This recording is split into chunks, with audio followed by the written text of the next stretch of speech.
आज वह स्वयं को कितना असहाय महसूस कर रही थी। मान सम्मान तो पहले ही नहीं था, आज आत्मसम्मान भी दांव पर लग गया था। रजत उसका हाथ पकड़कर बाहर लॉन में लेकर आया, जहां सास ससुर जी बैठे शायद आज ही की घटना पर मंथन कर रहे थे।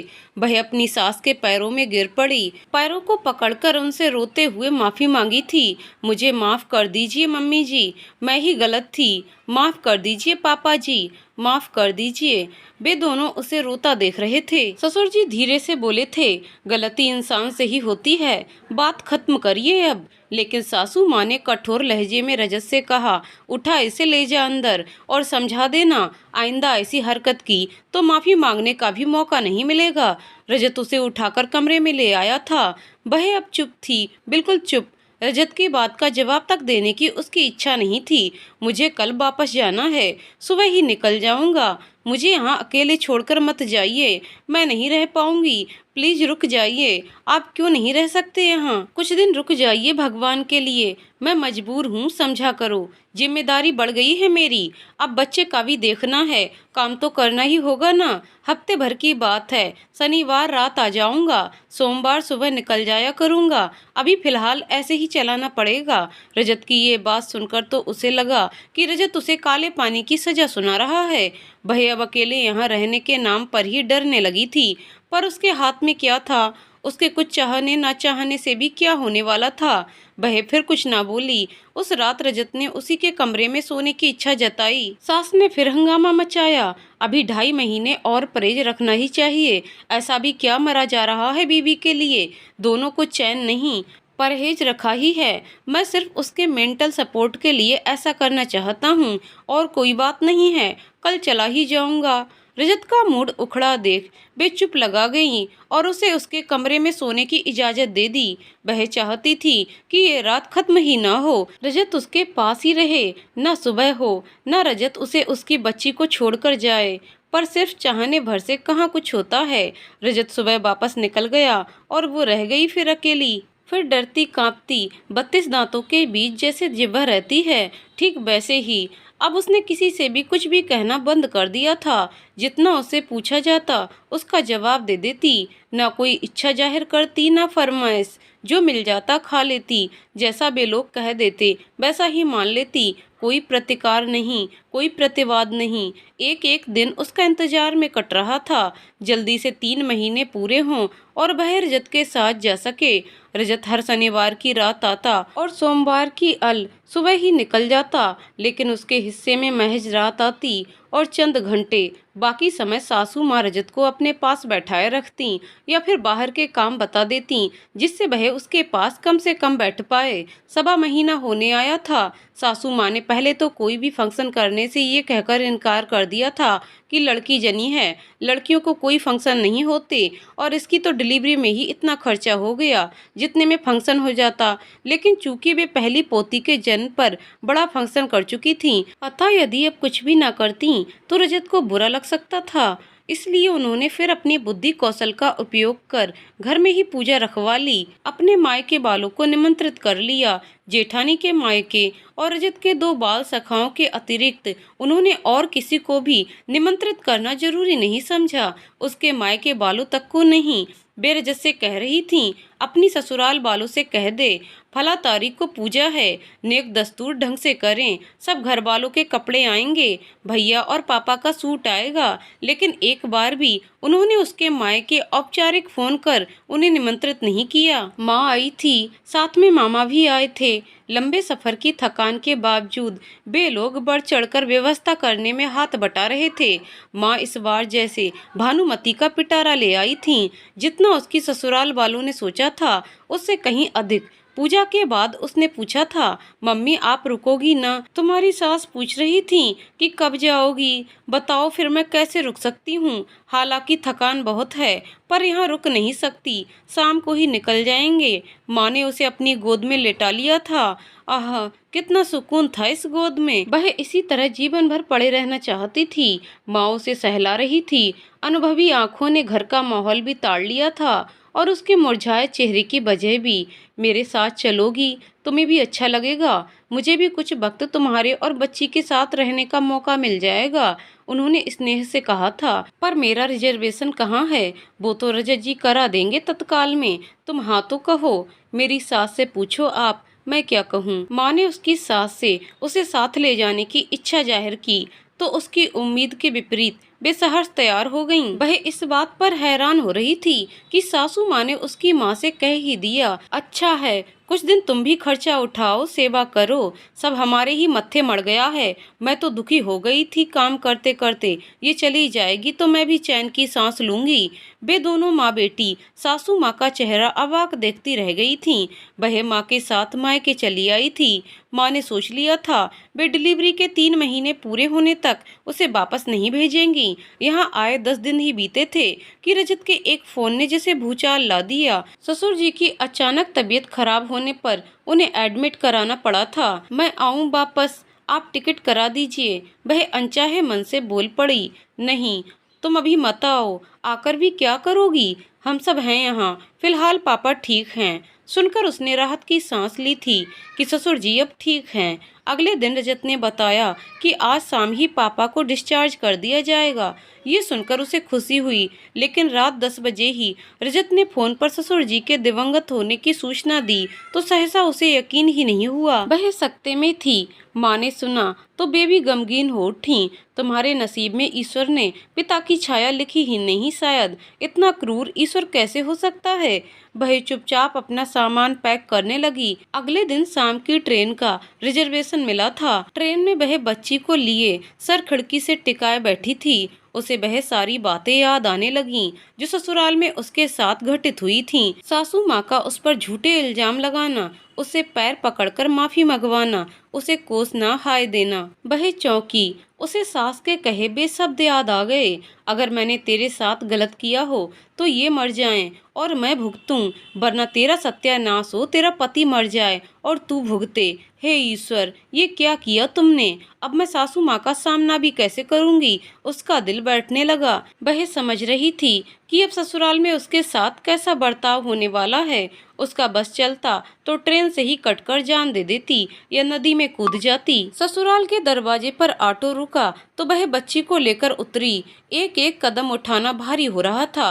उसी हाल में जहाँ किसी दिन उस पर आरोपों की बौछार हुई थी, वहीं उसकी सास औरतों से घिरी बैठी थी। उसे आते देखकर औरतों में घुसर फुसर चालू हो गई। माँ ने जाकर तो सास को गले लगा ढांढस दिया, पर ना जाने क्यों वो उनके पास जाने की हिम्मत न जुटा पाई। वह वहीं दरवाजे के पास बच्ची को लेकर फर्श पर ही बैठ गई थी। इसी दरवाजे से उसे लात मारकर निकालने की बातें कही गई थीं। अंदर रुदन गूंजने लगा था। एक रुदन उसके अंदर भी हो रहा था। मौन निशब्द तमाम रिश्तेदार और पड़ोसी औरतों की घुसर फुसर में उसे बार बार अपना नाम या संबोधन सुनाई पड़ रहा था। रह रहकर उनकी नजरें उसकी ओर उठती। उन नजरों में उसके लिए धिक्कार और गहरी हिकारत भरी हुई थी। किसी ने उसे ढांढस नहीं बंधाया, किसी ने उसके बच्चे तक को हाथ नहीं लगाया। ऐसा क्या हुआ था जो उसके साथ ऐसा व्यवहार हो रहा था? रिश्ते की हम उम्र ननदों से और उससे थोड़ी बहुत सहानुभूति रखने वाली स्त्रियों, खासकर घर की नौकरानियों से उसे सारा माजरा टुकड़ों में पता चल गया। जब से वह अपने मायके गई थी, ससुर जी और सासू माँ में साइलेंट अनबन चल रही थी। ससुर जी को ये बात साल रही थी कि आखिर छोटी बहू घर के माहौल से त्रस्त होकर मायके चली गई। उन्हें इस पूरे मामले से उग्र होने में सासू माँ और जेठानी का हाथ नजर आने लगा था। इसी बात को लेकर अब वे जब तब अपनी प्रतिक्रिया व्यक्त करने लगे थे जो सासू माँ को नागवार गुजरती। लिहाजा वे सदैव कुछ बहुत ही अनपेक्षित चुभती बात ससुर जी को कह देती। ऐसी ही कोई बात ससुर जी को ऐसी लगी कि उन्होंने एकदम से बिस्तर पकड़ लिया और मात्र 2 दिनों में ही हालत बिगड़ने लगी। रजत को खबर होते ही वह अपने पिता के पास पहुंचा था। ससुर जी पहले ही हार्ट पेशेंट थे। कोताही बरतने से हालात बिगड़ सकते थे। अतः जेठ जी रजत मिलकर उन्हें हॉस्पिटल ले जाने लगे तो उन्होंने पहले ये कहकर इनकार कर दिया कि खामखा तुम्हारी मम्मी के पैसे खर्च हो जाएंगे, मुझे यहीं रहने दो, मैं ठीक हो जाऊंगा। पर दोनों बेटे माने नहीं और हॉस्पिटल ले जाने लगे। ऑटो में बैठते हुए भी सासू माँ ने तंज कस दिया, आपने अपनी जिद में जिंदगी में कभी कार नहीं लेने दी, अब बीमारी में ऑटो में अस्पताल जा रहे हो। आज कार होती तो कार से अस्पताल जाते। ससुर जी ने एक बेहद उदास नजर से सास को देखा और फिर घर को देखा और फिर चुपचाप बिना पलटे वे ऑटो में बैठ गए। उनकी हालत देखते हुए डॉक्टर ने आईसीयू में एडमिट कर दिया। अगले दिन ही तबीयत में सुधार हो गया था तो उन्होंने डॉक्टर से स्वयं को आईसीयू की बजाय जनरल वार्ड में रखने का अनुरोध किया था। दोनों बेटे हैरान थे। पापा आपके लिए प्राइवेट वार्ड लेंगे, जनरल नहीं।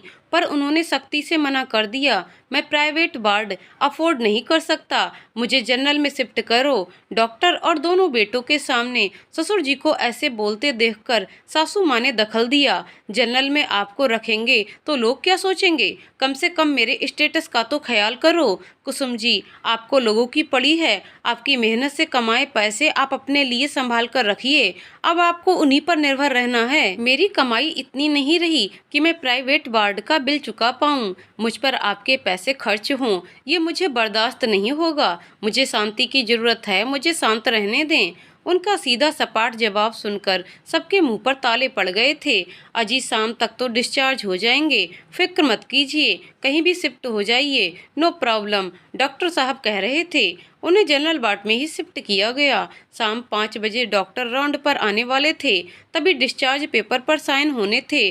सब ठीक ही था कि ठीक शाम 4 बजे के आसपास ससुर जी की सांसें अचानक से उखड़ने लगी थीं। सब घबरा गए। अटेंडेंट ने आकर चेक किया और डॉक्टर को इमरजेंसी कॉल किया। तब तक नर्सें उन्हें इंजेक्शन और जरूरी ट्रीटमेंट देने में जुट गईं। ससुर जी ने सासू माँ को पास बुलाया और इशारे से ऑक्सीजन मास्क हटाने को कहा। मास्क हटाते ही बेहद कष्ट के साथ अस्फुट शब्दों में फुसफुसाए, कुछ भी ऐसा मत करिएगा कि बच्चों की जिंदगी में जहर घुल जाए। मुझे अब भी छोटी बहू पर भरोसा है, वही आपका ख्याल रख सकती है। और फिर उनकी सांसें उखड़ती ही चली गईं। डॉक्टर और नर्सों के 2 घंटे के अथक प्रयासों के बावजूद ससुर जी फिर होश में नहीं आए। उन्हें साइलेंट अटैक पड़ा था। डॉक्टर ने उन्हें मृत घोषित कर दिया तो सासू माँ चीत्कार उठी। न जाने किस प्रेरणा के बसीभूत वे ससुर जी के पैर पकड़कर बिलाप करते यही दोहराए जा रही थीं, मुझे माफ कर दे, मुझे माफ कर दे, तेरी हाय लग गई मुझे सुभी, मुझे माफ कर दे, कोई मेरा पति लौटा दो। वे रजत को झंझोड़ने लगीं। बोल उससे, मेरा पति लौटा दे। उसने हाय दी थी, मेरा पति लौटा दे। बहुत मुश्किल से रजत ने सासू माँ को संभाला था। घर आकर भी वे यही प्रलाप किए जा रही थीं। जब अड़ोसी पड़ोसियों को ससुर जी के गुजरने की खबर हुई तो सब घर में एकत्र हुए। सासू माँ का प्रलाप उनके लिए हैरानी का विषय था। सब जेठ जी और जेठानी जी से इसी विषय में पूछ रहे थे। जेठानी ने तुरंत सास को चेताया, क्या कह रही हो मम्मी, सब लोग पूछ रहे हैं, चुप हो जाओ आप। सास वस्तु स्थिति को समझकर चुप हो गईं, लेकिन लोगों के प्रश्नों का जवाब तो देना ही था। जेठानी ने बात को छ्यूं बनाई, जी मेरी देवरानी यानी इस घर की छोटी बहू, वह बहुत सर ऊपर की आई है। इस घर में आए दिन कुछ ना कुछ तूफान खड़ा करती रहती थी, बहुत बदतमीज है, आए दिन किसी न किसी से बदतमीजी करती थी। एक दिन मम्मी ने उसे अच्छे से डांटा तो उसने मम्मी को हाय देते हुए कहा था कि तुम मुझे सता रही हो, तुम भुगतोगी। हे राम, ऐसी दुष्ट बहू आई है आपके यहाँ, क्या जमाना आ गया है। पड़ोसनों के मुंह आश्चर्य से खुले थे। यही कहानी थोड़े और मसाले डालकर आने वाले रिश्तेदारों को भी सुनाई गई। जो भी पूछता, भाई साहब अच्छे भले थे, ये एकदम से कैसे चलते बने, तो जवाब में यही कहानी सुनाई जाती। छोटी बहू की वजह से काफी स्ट्रेस में रहते थे, इसने घर का माहौल बहुत खराब कर रखा है। एक तो पहले ही हार्ट पेशेंट, उस पर से रोज रोज की इसकी महाभारत, इसी में बीमार पड़े और चलते बने। दुख की इस घड़ी में भी इन स्त्रियों का दिमाग कितनी तीव्र गति से चल रहा था, प्रतिपल नया जाल बुना जा रहा था। ये देख देख कर वह दंग रह जाने के अलावा कर भी क्या सकती थी। सुबह अपने कमरे से जब भी बाहर निकलती, कई आंखें उसे ऊपर से नीचे तक घूरती। इस समय वह भीड़ में भी बिल्कुल अकेली थी। उसे यूं छोड़ दिया गया था मानो वही एक पूरे घर के लिए मुसीबत हो। सूतक के चलते काम वालियां नहीं आ रही थीं और जेठानी जी से काम होता नहीं था। वो बस बैठे बैठे आग लगाने के काम में माहिर थीं। आए हुए लोगों के चाय पानी का इंतजाम, जूठे बर्तन घिसना, बच्चे के टब भर भर के कपड़े धोना सुबह अकेले ही कर रही थी। हाड़ कांपती सर्दियों में वह दिन तक सिंक भरे जूठे बर्तन गिलास धोती। उसे वॉशिंग मशीन चलाने की इजाजत नहीं थी, सो हाथों से ही बच्चे के कपड़े धोती। गर्म पानी के बड़े बड़े भगोने गैस से उतारते हुए उसके टाँके बुरी तरह खिंचते। पर यहाँ कौन बैठा है उसकी परवाह करने वाला। राम राम करके किसी तरह दिन गुजर रहे थे। शुद्धि होने के बाद रजत को टूर पर 2 दिनों के लिए अर्जेंट जाना पड़ा। जब लौटा तो अतः कष्ट में था। उसका चेहरा काला पड़ा हुआ था, उससे चला भी नहीं जा रहा था। क्या हुआ क्या हुआ, सब लोग यही पूछ रहे थे। किसी की बात का जवाब न देकर कमरे में आकर वह मुश्किल से उसका सहारा लेकर बैठा। मेरा हाथ नहीं उठ रहा, मेरे कपड़े उतार दो सुभी। उसने रजत की शर्ट और पैंट उतारी तो भय से उसकी आंखें फैल गईं। रजत का पूरा शरीर भयंकर काला पड़ चुका था। छाती में नीचे की ओर बहुत सूजन थी। उसके बाएं पैर की नसें बुरी तरह से फूली हुई थीं और बड़े बड़े काले धब्बे पड़े हुए थे। वह सांस भी नहीं ले पा रहा था, आवाज भी बहुत मुश्किल से निकल रही थी। पति की ये दशा देखकर वह कांप गई। बच्ची को छोड़ वह रजत की सेवा में लग गई। ये क्या हो गया आपको? पता नहीं, कल होटल में अचानक तेज दर्द उठा और फिर ये हाल हो गया। आप आराम से लेट जाओ। उसने रजत को लेटाने की कोशिश की तो दर्द के अतिरेक से रजत चीख पड़ा, मम मैं नहीं लेट पाऊंगा, बहुत दर्द है। उसने रजत को कुर्ता पहनाया, फिर बेड पर पीछे रजाई गोल करके टिकाई। रजत बैठे बैठे ही रजाई पर टिक गया। अगले दिन 12वें के कार्यक्रम के बाद सभी रिश्तेदार चले गए। तब सासू माँ उसके कमरे में आई। देख लिए अपने कर्म, यही हाल होना था तेरा। मेरे साथ जो किया है तूने वही भोगेगी तू। फिर वे कलपने लगी, कितनी मनहूस है, पैदा होते ही अपने बाप को खा गई, यहाँ आई तो अपने ससुर को खा गई, अब मेरे बेटे को खाकर मानेगी। वह सिर्फ चुपचाप सासू माँ का बिस्बमन देख रही थी। नए नए ताने, अब शब्द उनके शब्दकोश में बढ़ते जा रहे थे।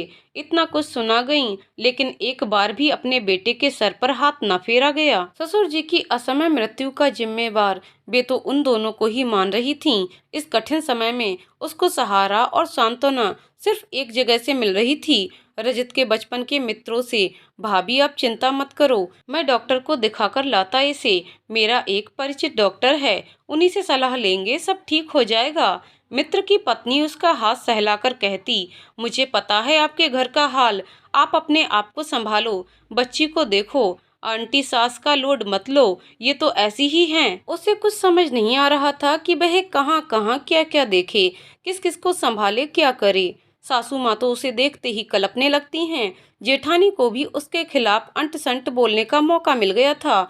उस पर रजत की ये हालत, वह न लेट पाता न चल पाता, बैठे बैठे ही वह सोने की कोशिश करता।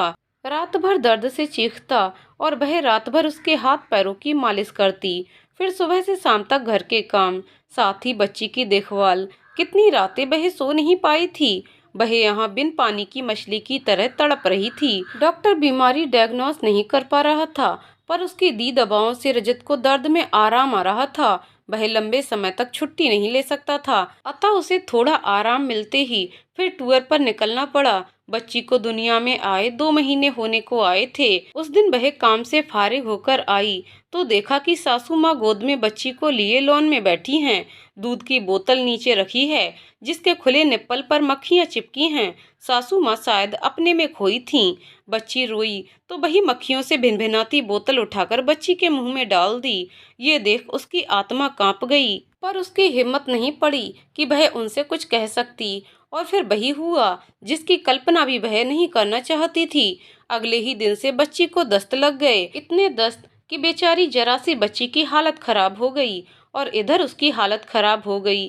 सर्दियों में गंदे कपड़े धोते धोते, दस्ती तो हैं, ठीक हो जाएगी, बच्चों को लगते रहते हैं दस्त। इसी समझाइश के चलते वह धैर्य धारण किए बैठी थी। बच्ची सारा दिन रोती रही, पर शाम होते होते बच्ची की आवाज निकलनी ही बंद हो गई। वह घबरा गई, यूं लगा जैसे वह बच्ची को खो देगी। वह जेठानी के आगे हाथ जोड़कर रो पड़ी, इसे डॉक्टर को दिखा दीजिए प्लीज। जेठ जी और जेठानी बच्ची को दिखाकर ले आए, दवाएं दी, पर फायदा नगण्य था। तभी फोन की घंटी बजी। जेठानी ने सूचना दी, दीपू भैया का फोन है, सुबह से बात करनी है। वह फोन की ओर लपकी कि सास ने तुरंत उसका हाथ पकड़ा। खबरदार, अगर दीपू से कुछ भी कहा तो वो वहाँ अकेला है, बीमार है, इसकी खबर सुनकर परेशान हो जाएगा। हम लोग देख ही रहे हैं तेरी बच्ची को, उससे यही कहना कि सब ठीक है, समझी। उसने फोन उठाया। हेलो सुभी, कैसी हो? छुटकी कैसी है? पता है आज मेरा मन नहीं लग रहा, अजीब सी बेचैनी हो रही है। छुटकी बहुत याद आ रही है। सब ठीक है ना? बोल क्यों नहीं रही? उसकी उसकी तबीयत। उसने बोलना चाहा। हाँ हाँ सब ठीक है, तू चिंता मत कर। सासू माँ ने उसके हाथ से अचानक फोन ले लिया था। आज जरा सा दस्त हो गया था छुटकी को, सो इसी में तेरी बीबी घबरा गई। हम लोग हैं ना यहाँ, तू चिंता मत कर, सब ठीक है यहाँ, कहकर उन्होंने फोन रख दिया था। वह 2 मिनट भी बात ना कर पाई। सारी रात बच्ची रिरियाती रही। दूध पिलाते ही वह दस्त कर देती। उसकी आंखें धस चुकी थीं, सांस तेज चल रही थी। वह बच्ची को गोद में लेकर रोती रही। रोती रहे, अपने कर्म तो भोगेगी ही, कहने वाली सासू माँ भी अब घबराने लगी थीं। बच्ची की हालत बहुत नाजुक लग रही थी। सुबह के 3:30 बजे थे जब जेठ जी ने डॉक्टर को फोन कर सारी स्थिति बताई, तो उसने इमरजेंसी में उसे हॉस्पिटल एडमिट करने को कह दिया। उसने जल्दी जल्दी सारे गंदे कपड़े धोकर डाले और ठीक घंटे भर बाद ही वह बच्ची को लेकर अस्पताल में थी। बच्ची को जल्द ही आईसीयू में शिफ्ट कर दिया गया। उसके नन्हे से हाथ में कैनुला लग चुकी थी। इंजेक्शन देने के बाद बच्ची गहरी नींद में सो गई थी। कमरे में बालकृष्ण का बड़ा सा पोस्टर लगा था। उसने तस्वीर के सम्मुख हाथ जोड़ दिए। मेरी गोद न उजाड़ना भगवान। उसे रजत की कमी कितनी खल रही थी। आज उसे यहाँ होना चाहिए था उसके पास। आज बच्ची को कुछ हो गया तो वह उसे क्या जवाब देगी? आप यहाँ क्यों नहीं हो? आ जाओ प्लीज। वह फिर रो पड़ी थी। डॉक्टर ने चेकअप करके बताया था रोटा वायरस का तीव्र इन्फेक्शन हुआ है बच्ची को। ये वायरस गंदगी से फैलता है। थोड़ी और देर हो जाती तो बच्ची का बचना मुश्किल था। उसने निर्देश दिए थे कि बच्ची को साफ हाथों से छुएं, उसके दूध की बोतल स्वच्छ रखें। वह सोच रही थी कि ये निर्देश वह अपनी सास और जेठानी को कैसे समझाए, जो जानबूझकर बच्ची के मुंह में गंदे हाथ और मक्खियों से भिनभिनाती बोतल डाल देती हैं। वो पूरा दिन और फिर पूरी रात आंखों में ही कटी थी। एक के बाद एक बच्ची को सैलाइन चढ़ाई जा रही थी। दवाओं के प्रभाव से बच्ची लगातार सो रही थी। उसने देखा बच्ची का नन्हा सा हाथ जिसमें कैनुला लगी थी नीला सा पड़ गया था। कितना कष्ट सह रही है मेरी बच्ची, क्योंकि उसकी माँ डर के मारे बोल नहीं सकी कि गंदी बोतल मेरी बच्ची के मुंह में मत डालो। क्यों नहीं रोक पाई मैं उन्हें? मेरे भीरूपन डरपोकपन की कीमत मेरी बच्ची क्यों चुकाए? उसे रह रहकर रजत पर भी गुस्सा आ रहा था। कैसे उसने उन दोनों को अपने ऐसे घर वालों के बीच छोड़ रखा था। खुद गायब था, क्यों नहीं वह साथ रहता? यदि साथ रहना संभव नहीं था तो रजत ने उससे शादी ही क्यों की? क्यों उसका गला फंसाया? अगले दिन रजत का दोस्त जब पत्नी के साथ बच्ची को देखने आया तो उसने अपना फोन उसे दे दिया। आप अकेले में रजत से बात कर लो, वह परेशान हो रहा है। उसने रजत को फोन मिलाया तो हेलो कैसी हो सुभी, छुटकी कैसी है? सुनकर कुछ देर तो उसके मुंह से बोल ही नहीं फूटे। क्या कहे वो, सच कहे या झूठ कहे? हेलो हेलो, तुम सुन रही हो? हाँ हाँ हाँ मैं सुन रही हूँ, ठीक हूँ मैं। वो भी ठीक है। सच बताओ, सच में ठीक है? मुझे अभय दोस्त ने बताया कि उसे अस्पताल भर्ती करवाया है। मुझे उसी समय क्यों नहीं बताया? आपकी भी तो तबीयत ठीक नहीं है। उससे क्या, मर नहीं रहा हूँ अभी। बच्ची की तबीयत ज्यादा जरूरी है। चल रहा है ट्रीटमेंट, डॉक्टर कह रहे हैं कल डिस्चार्ज कर देंगे। तभी बच्ची कुनमुनाई थी, हाथ में घुपी सुइयों की तकलीफ से रोई थी। उसने तुरंत बच्ची को धीरे से गोद में लिया था। बच्ची फिर सो गई। बच्ची की कराह में डूबी आवाज रजत के कानों तक पहुंच गई थी। कोई कितना भी झूठ बोले कि सब ठीक है, पर एक पिता का दिल बच्ची की पीड़ा को महसूस कर चुका था। अगले दिन जब बच्ची को डिस्चार्ज कराकर वह घर पहुंची तो खबर मिली कि शाम तक रजत आ जाएगा। उसे ये सुनकर कितना सुकून मिला था वह बयां नहीं कर सकती थी। लेकिन रजत का यूं चले आना जेठानी को अच्छा नहीं लग रहा था और ये बात को खुलकर जाहिर भी नहीं कर रही थीं। एक बार फिर वे उस पर जमकर बिना बात बरसी थीं, लेकिन आज उसने भी ठान लिया था अब और नहीं सहेगी। जब बिना बोले इतनी लानत मलानत मिलती है तो बोलकर बुरा बन जाना कहीं बेहतर। भाभी मेरी बच्ची अभी अस्पताल से आई है, कुछ तो ख्याल करिए। आप छोटी छोटी बातों पर मुझे प्रताड़ित करती हैं। क्या मिलता है आपको मुझे सताकर? ये सुनकर जेठानी सन्न रह गई। तेरे मुंह में जबान आ गई। मैं किसी का अपमान नहीं करती, लेकिन बिना वजह आप कुछ भी कहेंगी तो कभी ना कभी प्रतिरोध तो होगा ही। रजत आया था और हमेशा की तरह सबसे पहले उसकी कॉन्फ्रेंस सासू माँ, जेठ जी, जेठानी जी के साथ हुई। घंटे भर जाने क्या क्या कहा सुना समझाया जाता रहा। वह जानती थी ये सब होना ही है, क्योंकि आज उसने भी मुंह खोल ही लिया था। जेठ जी उससे बच्ची को ले गए थे। रजत सबके साथ वहीं बैठा बच्ची को खिलाता रहा। रात को खाने के बाद ही रजत कमरे में दाखिल हुआ था। तेवर बदले बदले से थे। आप हमें साथ कब ले जाएंगे? जब मम्मी कहेंगी ले जाने को तब। मम्मी से पूछ लीजिए, हमें साथ ले चलिए। अभी नहीं ले जा सकता, 2-4 महीने बाद सोचेंगे। लेकिन क्यों? यहाँ और रहे हम लोग तो पक्का कुछ ना कुछ होता ही रहेगा। आपको पता है इसे इन्फेक्शन क्यों हुआ? उसने बच्ची के इन्फेक्शन की वजह बतानी शुरू की तो वह बुरी तरह से उखड़ गया। बस करो यार, वो माँ है मेरी। महीने भर पहले उन्होंने अपना पति खोया है और तुम उनके सर दोष मरना चाहती हो। शर्म नहीं आती ऐसी वाहियात बात करते हुए? माना मैंने कि वो रूढ़ हैं, बहुत रूढ़ हैं। ये भी मानता हूँ कि पहले गलती हो गई थी उनसे, जिसकी वजह से इतना बवाल हुआ। लेकिन इसका मतलब ये नहीं कि तुम अब हर बात का दोष उनके सर पर मढ़ोगी। अरे कुछ तो सोचो। विधवा हुई है मेरी माँ और तुम ऐसी स्थिति में भी उनके प्रति ऐसी सोच रखती हो। Sam you. वह हतप्रभ देखती रह गई थी। रजत की नजरों में कितनी हिराकत भरी थी उसके लिए। वह उसे अभी साथ ले जाना नहीं चाहता था और ये लोग यहाँ उसका जीना मुहाल किए हुए थे। वह करे तो क्या करे? उसकी रुलाई निकल पड़ी। रजत ये देखकर और बमक गया। रोकर या बच्ची का वास्ता देकर मुझे घुमाने का सोच रही हो तो भूल जाओ। कान खोलकर सुन लो, मेरे लिए मेरी माँ सबसे ऊपर थी और है और हमेशा रहेगी। हाँ, इस बच्ची के प्रति जो भी मेरा फर्ज है मैं निभाऊंगा, लेकिन इसका सहारा लेकर तुम मुझे मेरी माँ के खिलाफ कभी नहीं कर सकती, समझी? कहकर वह गुस्से में घर से बाहर निकल गया था। उस रात वे दोनों साथ होकर भी साथ नहीं थे। रजत मुंह फेर कर सो गया था, पर उसकी आंखों में तो नींद ही नहीं थी। उसका मन हो रहा था कि बच्ची को लेकर कहीं भाग जाए, दूर, बहुत दूर। उसे सपना आता कि बच्ची और रजत के साथ कहीं जा रही है।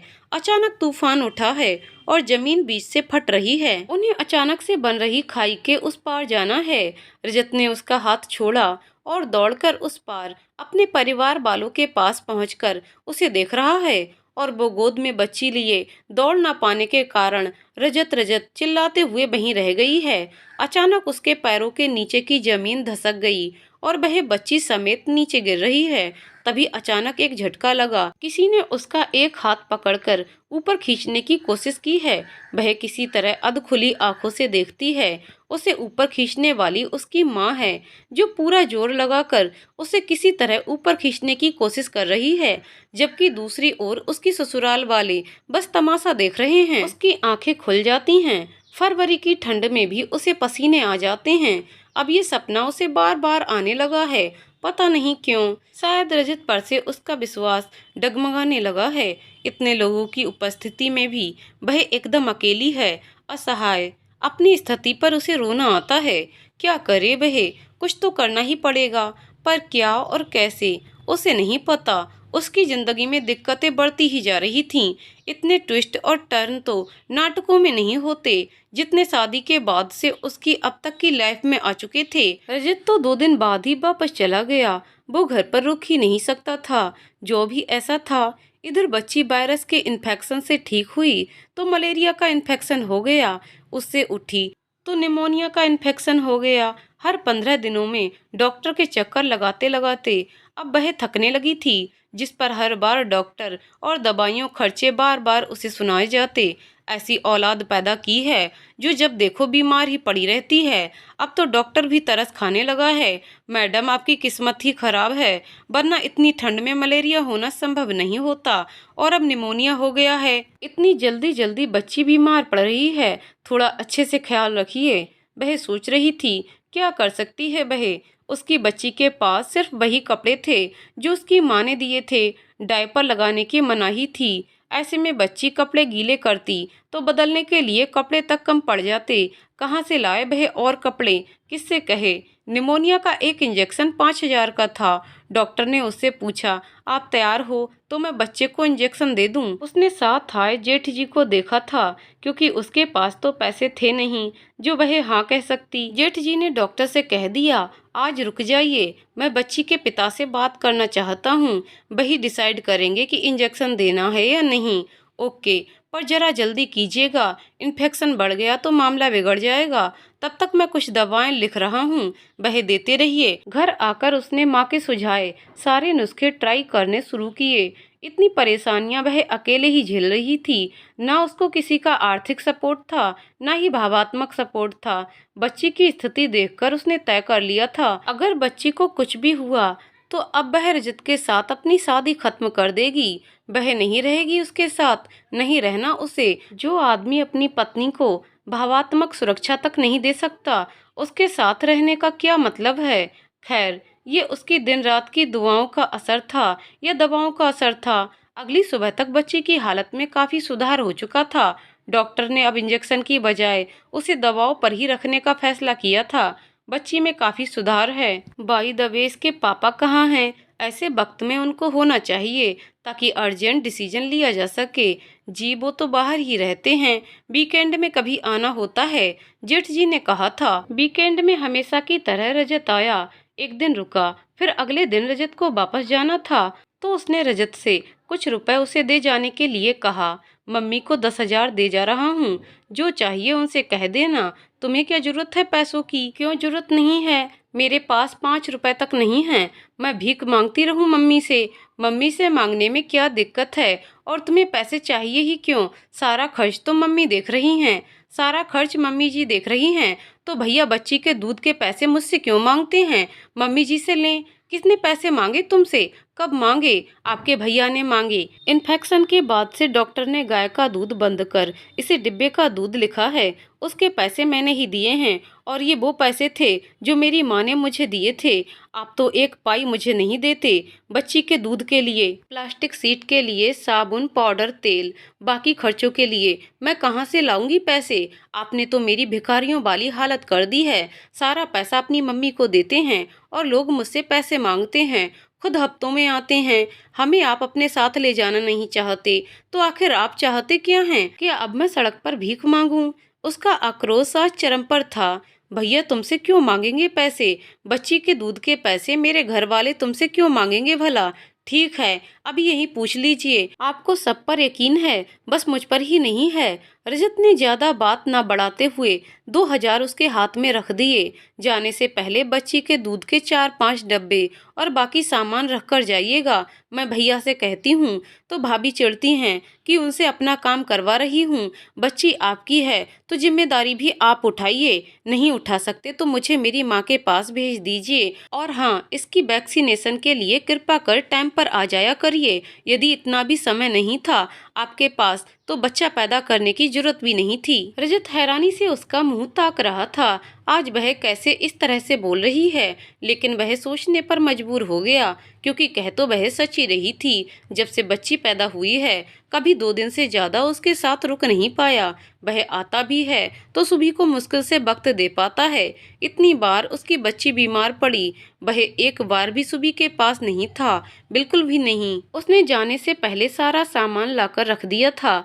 पर क्या सिर्फ सामान लाकर रख देना या कुछ रुपए थमा जाना ही कर्तव्यों की इतिश्री हो सकती है? बच्ची के अभिभावक तो वे दोनों ही बने थे, पर सारी तकलीफ वह अकेले ही भोग रही थी। बचपन से रजत की आदत थी अपनी हर बात के लिए माँ पर निर्भर होना। शादी के बाद भी रजत अपनी पत्नी और बच्ची की जिम्मेदारी भी मम्मी पर छोड़कर फ्री हो गया था, बिना ये सोचे समझे कि वे लोग ये जिम्मेदारी उठाना चाहते भी हैं या नहीं। अगली बार जब रजत आया तो उसके लिए खुशखबरी लेकर आया। वह उसे और बच्ची को अपने साथ ले जाने वाला था। आखिरकार 4 महीने की बच्ची को लेकर जब वह अपने घर लौटी तो उसने चैन की सांस ली थी। अब जब तक सासू माँ नहीं आती तब तक वह यहाँ अपने तरीके से जीने के लिए आजाद है। यहाँ उसका जीवन सहज हो चला था। वह अब मानसिक रूप से स्वयं को काफी स्वतंत्र महसूस करती।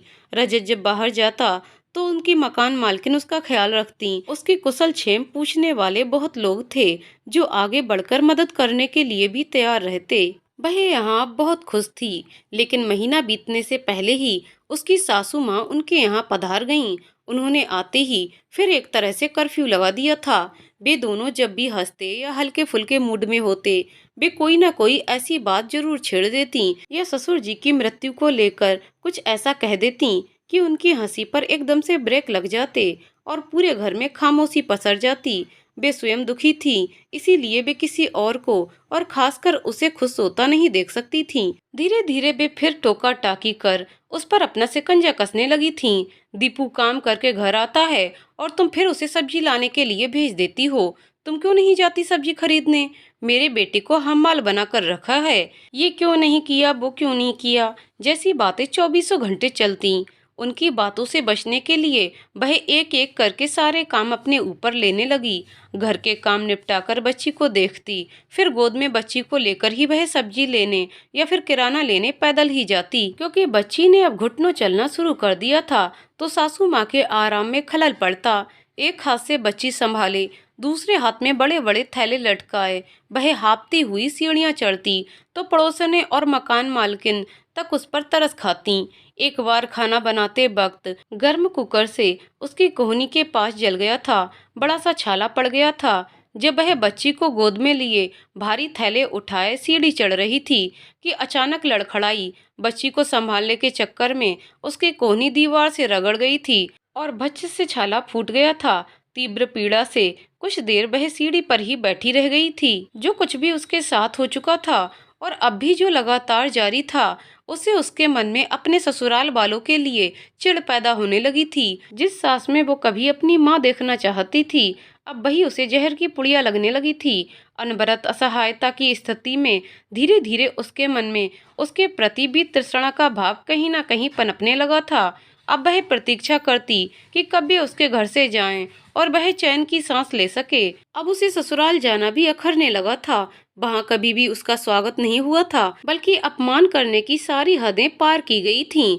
वह अपने ही ससुराल वालों से कटने लगी थी। उसे लगने लगा था कि वह जितनी दूर उन लोगों से रहेगी उतनी ही सुखी रहेगी, लेकिन रजत के आगे उसकी एक न चलती। वह अब भी उसे खींचकर अपनी माँ के घर ले जाता, लेकिन अब वह पहले की तरह अपना अपमान नहीं सहती। अब वह मुंह पर बोलने लगी थी। हालांकि वह उन लोगों जितनी धृष्ट तो नहीं हो सकी, लेकिन फिर भी अब वह चुपचाप सहते जाना उसके बस का नहीं था। इस दिवाली पर जब जेठानी ने उसकी बिटिया की ड्रेस पर फप्ती कसी, कैसी गवारों जैसी ड्रेस पहनाई है, जरा भी फेस्टिव त्योहार जैसी नहीं है, दो कौड़ी की। सासू माँ ने आगे जोड़ा, ये क्या जाने त्योहार पर कैसे पहनना पहनाना चाहिए, जिनके बाप नहीं होते वे जानते ही क्या हैं। तो वह बोल पड़ी, ऐसा है भाभी, आपके देवर की जितनी हैसियत थी उतने की ही ड्रेस मैं ले सकती थी। चलिए मैं गवार सही, आप और मम्मी जी ही दो चार स्टैंडर्ड की ड्रेस दिला दीजिए, मैं भी देखूं स्टैंडर्ड ड्रेसेस कैसी होती हैं। वैसे भी इसकी पहली दिवाली पर ताई जी और दादी की ओर से गिफ्ट तो बनता ही है। उसके इन बोल बचनों पर जहां सासू माँ तमक गई थीं, वहीं जेठानी ने आगे कुछ न बोलना ही ठीक समझा, लेकिन सासू माँ को उसकी बात गड़ चुकी थी। इतना कमाने के बाद भी गवार पल्ले पड़ेगी तो हैसियत ऐसी ही रहेगी। इतनी ही पैसे की भूख है तो बैठकर हराम की क्यों खाती है, खुद कमा जाकर। हराम शब्द पर वह चौंक गई। पति की कमाई उसके लिए हराम है। वह अपना सब कुछ छोड़कर आई पति के लिए, सब कुछ सहती रही पति के लिए, दिन रात सेवा करे पति की, घर संभाले पति का, पर उसकी कमाई का खाना उसके लिए हराम। वह सोच रही थी, कितनी गंध है इनके दिमाग में। वह तो अपने पति की कमाई में हर प्रकार से संतुष्ट है, लेकिन ये लोग खुद ही आग लगाकर फिर खुद ही विक्टिम बन जाते हैं। दिवाली के बाद सासू माँ जब उसके घर आई तो अब यही बाक उनका अमोद अस्त्र बन गया था। खुद कमा तब खा। वे जब तब उठते बैठते उसे अपने तीखे नस्तरों से छीलती रहती। इतने छोटे बच्चे को छोड़कर मैं कैसे जाऊं नौकरी करने, वह पूछती। नौकर रखो देखभाल के लिए, हमने भी नौकर के भरोसे ही छोड़ा था, तब नौकरी कर पाए थे, वह ठसक से कहती। और नौकर बच्चे के साथ कुछ गलत कर जाए तो, लेकर ही भाग जाए तो? अरे ऐसे कैसे गलत कर देगा, लेकर भाग जाएगा, तेरे ही बच्चे के साथ गलत करेगा क्या? ना जाने कितनी औरतें नौकरी करती हैं, रोज अखबार में देखिए कितने केस छपते हैं। मैं कैसे नौकरों के भरोसे छोड़ दूं? आपके दोनों लड़के थे, मेरी बच्ची है। आपको विश्वास पात्र नौकरानी मिल गई, मुझे भी मिल जाए जरूरी नहीं। और आपके समय पापा जी की 4 घंटे की नौकरी थी फैक्ट्री में, जब मन चाहे जब जरूरत हो वे घर आ जाते थे। यहाँ तो ये रजत भी बाहर रहते हैं। मैं भी नौकरी करूंगी तो मेरी बच्ची तो नौकर पर ही निर्भर हो जाएगी। 4 पैसे कमाने के लिए मैं अपनी बच्ची को नौकर के हवाले नहीं कर सकती। मेरा दिल डरता है, मैं नहीं कर सकती नौकरी। वह पलटकर आपत्ति जताती तो जी भरकर उसे भला बुरा कहती। हाँ हाँ, हराम की खाने को मिल रही है तो तुम क्यों करोगी नौकरी? मेरा बेटा है ना नौकर बनाने को, हम माल बना तो रखा है। तुम तो बैठकर हराम की खाओ और चौड़ी होती रहो। ऐसी बातों पर बहे उनसे कुछ कहने की बजाय उनके सामने से हट जाना ही उचित समझती। वहां रहकर वे दिन रात रजत का ब्रेन वॉश करती। जब देखती कि रजत पर असर नहीं हो रहा है तो रोने लगती। रजत अपनी मम्मी को रोते सुबकते देखता तो उसका मन पश्चाताप और क्षोभ से भर जाता। उसके दिमाग में सासू माँ ने ये बात अच्छी तरह बैठा दी थी कि ससुर जी की मृत्यु का कारण सुबह है। उस दिन कलह न हुई होती तो ससुर जी आज जीवित होते। वे बार बार स्वयं को पीड़ित निरूपित करती और जी भरकर उसे कोसती। वे ये भी कहती, अब तो मेरी परवाह करने वाला कोई रहा ही नहीं। अब तो तुम लोग जैसा चाहोगे वैसा व्यवहार मेरे साथ करोगे। देख ले, तेरे भाई भाभी तो मेरे सर पे नाच ही रहे हैं, इसीलिए तेरी बीबी का मुंह भी खुल गया है। सोचती है बुढ़िया का जितना हो सके अपमान करूं। हालांकि रजत जानता था कि सुभी ने माँ को कभी अपमानित करने की भी नहीं सोची, लेकिन यदि वह उसके बारे में भी कुछ कहने की कोशिश करता तो सासू माँ उस पर भी लांछन लगाकर फिर रोने बैठ जाती।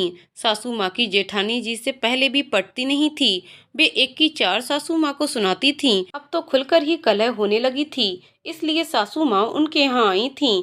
ऐसे में रजत अपनी माँ की खुशी के लिए हर वो काम करता जिससे वे संतुष्ट रह सकें। सिर्फ माँ के अहम को संतुष्ट करने के लिए गलती ना होने पर भी उसे डांट देता, बुरी तरह झिड़क देता।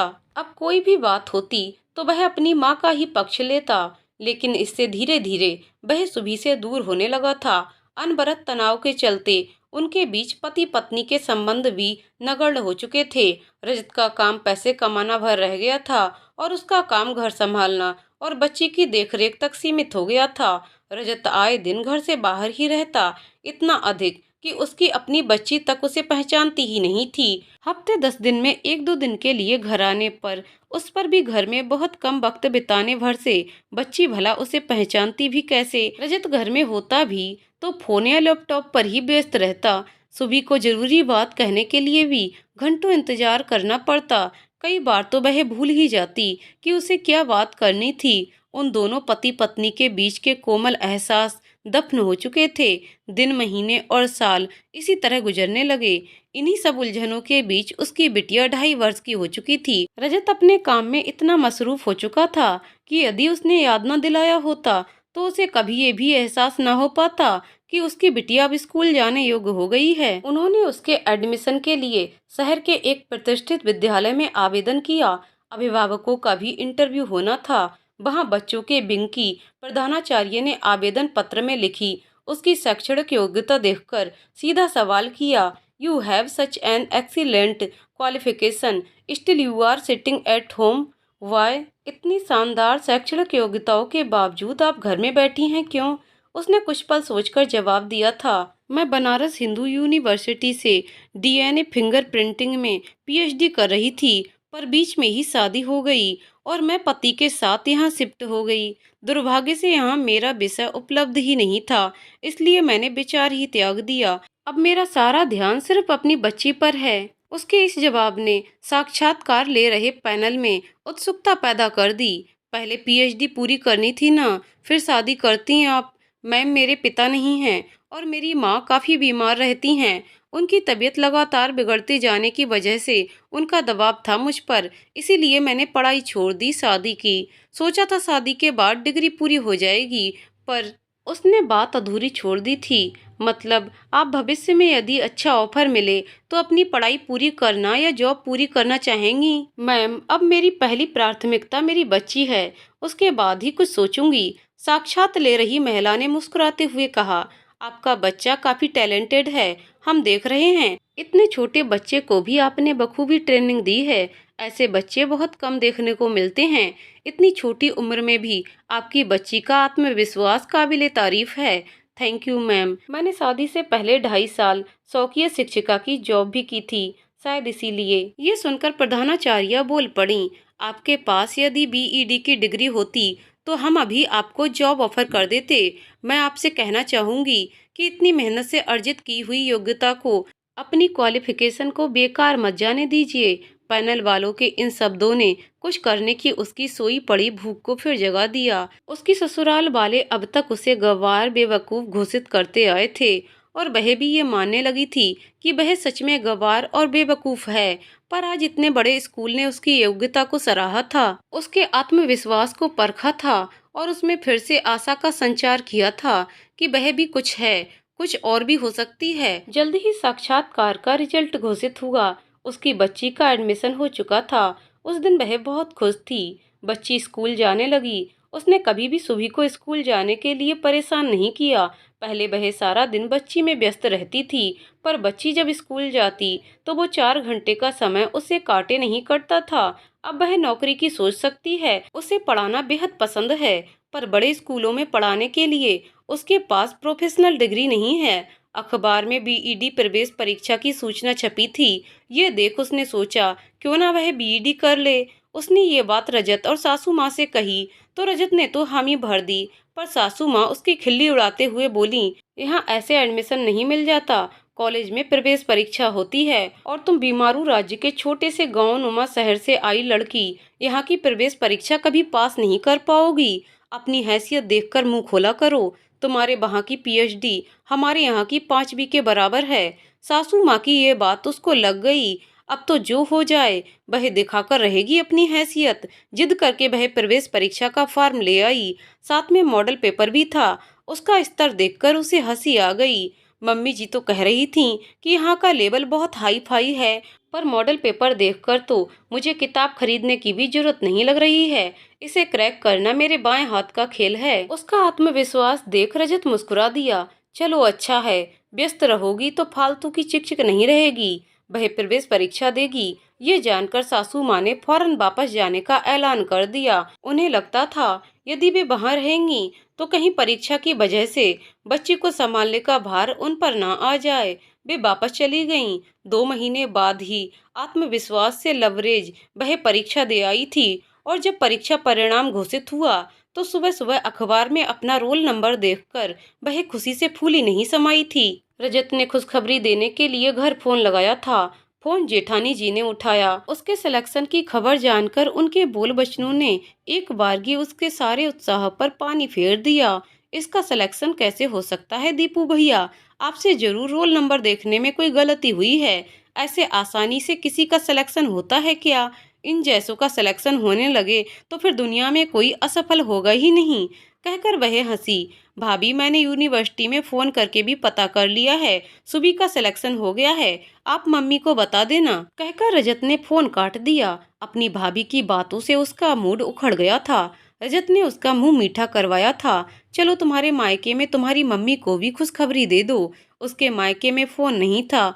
उसकी माँ पड़ोसी के घर से फोन कर पाती थी, इसीलिए माँ से उसकी बातें बहुत सीमित हो पाती थीं।